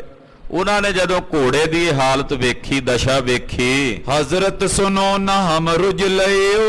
ਕਹਿਣ ਲੱਗੇ ਬਾਦਸ਼ਾਹ ਵੀ ਸਾਨੂੰ ਇਹਦੀ ਬਿਮਾਰੀ ਦਾ ਹੀ ਨਹੀਂ ਪਤਾ ਲੱਗਦਾ ਵੀ ਬਿਮਾਰੀ ਕੀ ਹੈ ਇਹਨੂੰ, ਨਾ ਇਹਦੇ ਅਫਾਰਾ ਲੱਗਦਾ। ਅਕਸਰ ਘੋੜਿਆਂ ਨੂੰ ਅਫਾਰਾ ਹੋ ਜਾਂਦਾ ਵੀ ਇਹਨੂੰ ਅਫਾਰਾ ਨਹੀਂ ਲੱਗਦਾ, ਬੰਨ ਨਹੀਂ ਪਿਆ ਹੋਇਆ, ਇਹਨੂੰ ਬੰਨ ਪੈ ਜਾਂਦਾ ਹੁੰਦਾ ਘੋੜਿਆਂ ਨੂੰ, ਵੀ ਇਹਨੂੰ ਬੰਨ ਪਿਆ ਵੀ ਨਹੀਂ ਲੱਗਦਾ, ਵੀ ਹੋਰ ਇਹਨੂੰ ਕੋਈ ਬਿਮਾਰੀ ਸਾਨੂੰ ਨਜ਼ਰ ਨਹੀਂ ਆਉਂਦੀ, ਪਤਾ ਹੀ ਨਹੀਂ ਲੱਗ ਰਿਹਾ ਵੀ ਕੀ ਬਿਮਾਰੀ ਹੈ। ਰਾਖਨ ਉਚਿਤ ਨਹੀਂ ਇਸ ਠੌਰਾ। ਪਤਾ ਨਹੀਂ ਕਿਹੜੀ ਬਿਮਾਰੀ ਹੋਵੇ, ਸਾਨੂੰ ਤਾਂ ਪਤਾ ਨਹੀਂ। ਇਹਨੂੰ ਇੱਥੇ ਰੱਖਣਾ ਚੰਗਾ ਨਹੀਂ, ਤੇਰੇ ਦੂਜੇ ਘੋੜੇ ਵੀ ਇੱਥੇ ਬੱਧੇ ਆ, ਉਹਨਾਂ ਵਿੱਚ ਇਹਨੂੰ ਰੱਖਣਾ ਠੀਕ ਨਹੀਂ। ਇਸ ਕੀ ਗੰਧ ਪਾਏ ਅਸ ਔਰਾ। ਕਿਤੇ ਇਸ ਘੋੜੇ ਦੀ ਜਿਹੜੀ ਬਿਮਾਰੀ ਸਾਨੂੰ ਨਹੀਂ ਪਿਆ ਪਤਾ ਲੱਗਦੀ, ਦੂਜੇ ਘੋੜਿਆਂ ਨੂੰ ਨਾ ਲੱਗ ਜੇ, ਨਾਲਦਿਆਂ ਨੂੰ। ਕਿਸ ਉਮਰਾਵ ਦਿਓ ਜੋ ਲੇਹ।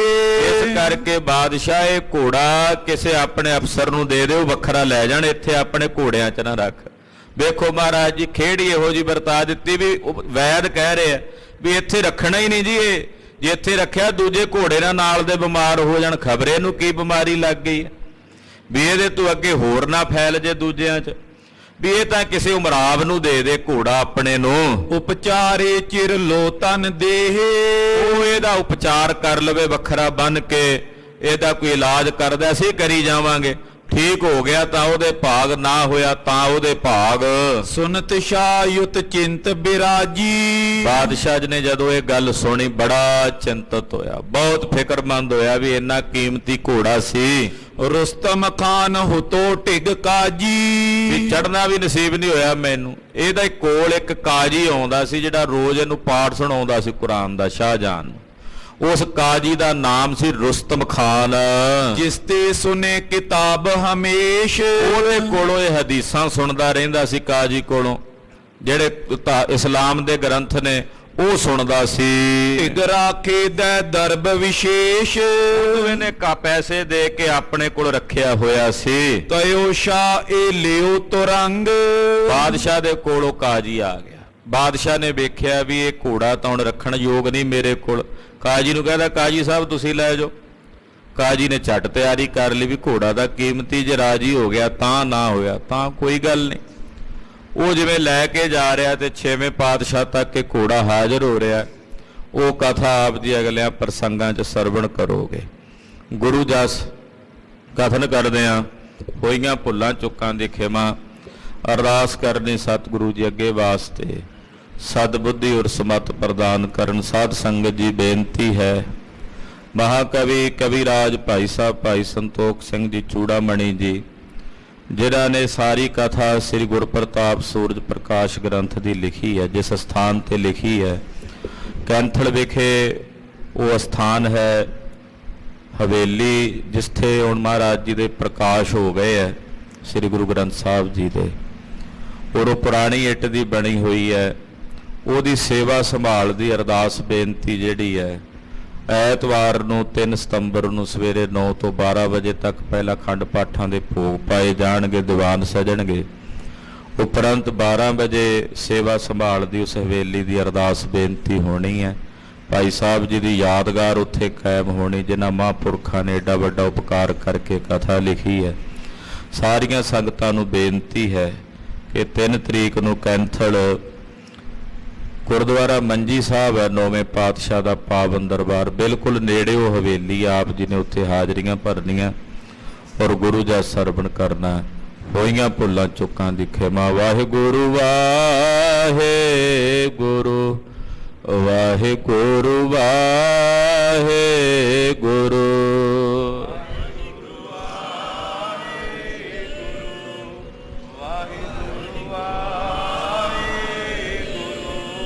ਵਾਹਿਗੁਰੂ ਵਾਹਿਗੁਰੂ ਵਾਹਿਗੁਰੂ ਵਾਹਿਗੁਰੂ।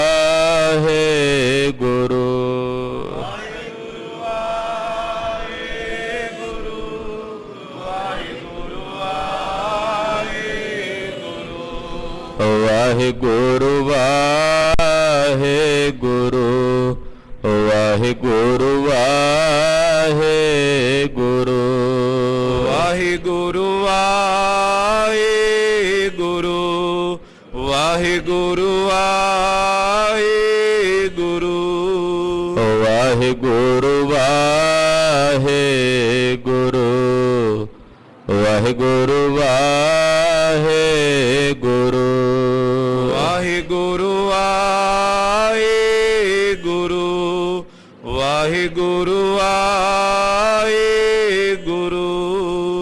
ਅਚੁੱਤ ਹੈ ਪਾਰ ਬ੍ਰਹਮ ਅਬਨਾਸੀ ਅਗਨਾਸ, ਹੈ ਪੂਰਨ ਹੈ ਸਰਬ ਮੈਂ ਦੁਖ ਭੰਜਨ ਗੁਣ ਤਾਸ, ਹੈ ਸੰਗੀ ਹੈ ਨਿਰੰਕਾਰ ਏ ਨਿਰਗੁਣ ਸਭ ਟੇਕ, ਹੈ ਗੋਬਿੰਦ ਹੈ ਗੁਣ ਨਿਧਾਨ ਜਾਂ ਕੀ ਸਦਾ ਬਬੇਕ, ਹੈ ਪਰੰਪਰ ਹਰ ਹਰੇ ਹੈ ਪੀਓ ਅਣਹਾਰ, ਹੈ ਸੰਤਹਿ ਕੈ ਸਦਾ ਸੰਗ ਧਾਰਾ ਆਧਾਰ ਠਾਕੁਰ ਹੋ ਦਾਸਰੋ ਨਿਰਗੁਣ ਗੁਣ ਨਹੀਂ ਕੋਈ ਨਾਨਕ ਦੀਜੈ ਨਾਮ ਦਾਨ ਪਰਾ ਕੋਈ ਐ ਪਰੋਏ ਆਏ ਪ੍ਰਭ ਸ਼ਰਣਾਗਤੀ ਕਿਰਪਾ ਨਿਧ ਦਿਆਲ ਏਕ ਅੱਖਰ ਹਰ ਮਨ ਬਸਤ ਨਾਨਕ ਹੋਤੇ ਨਿਆਲ ਵਾਹਿਗੁਰੂ ਨਾਮ ਜਹਾਜ ਹੈ ਚੜੇ ਸੋ ਤੇਰੇ ਪਾਰ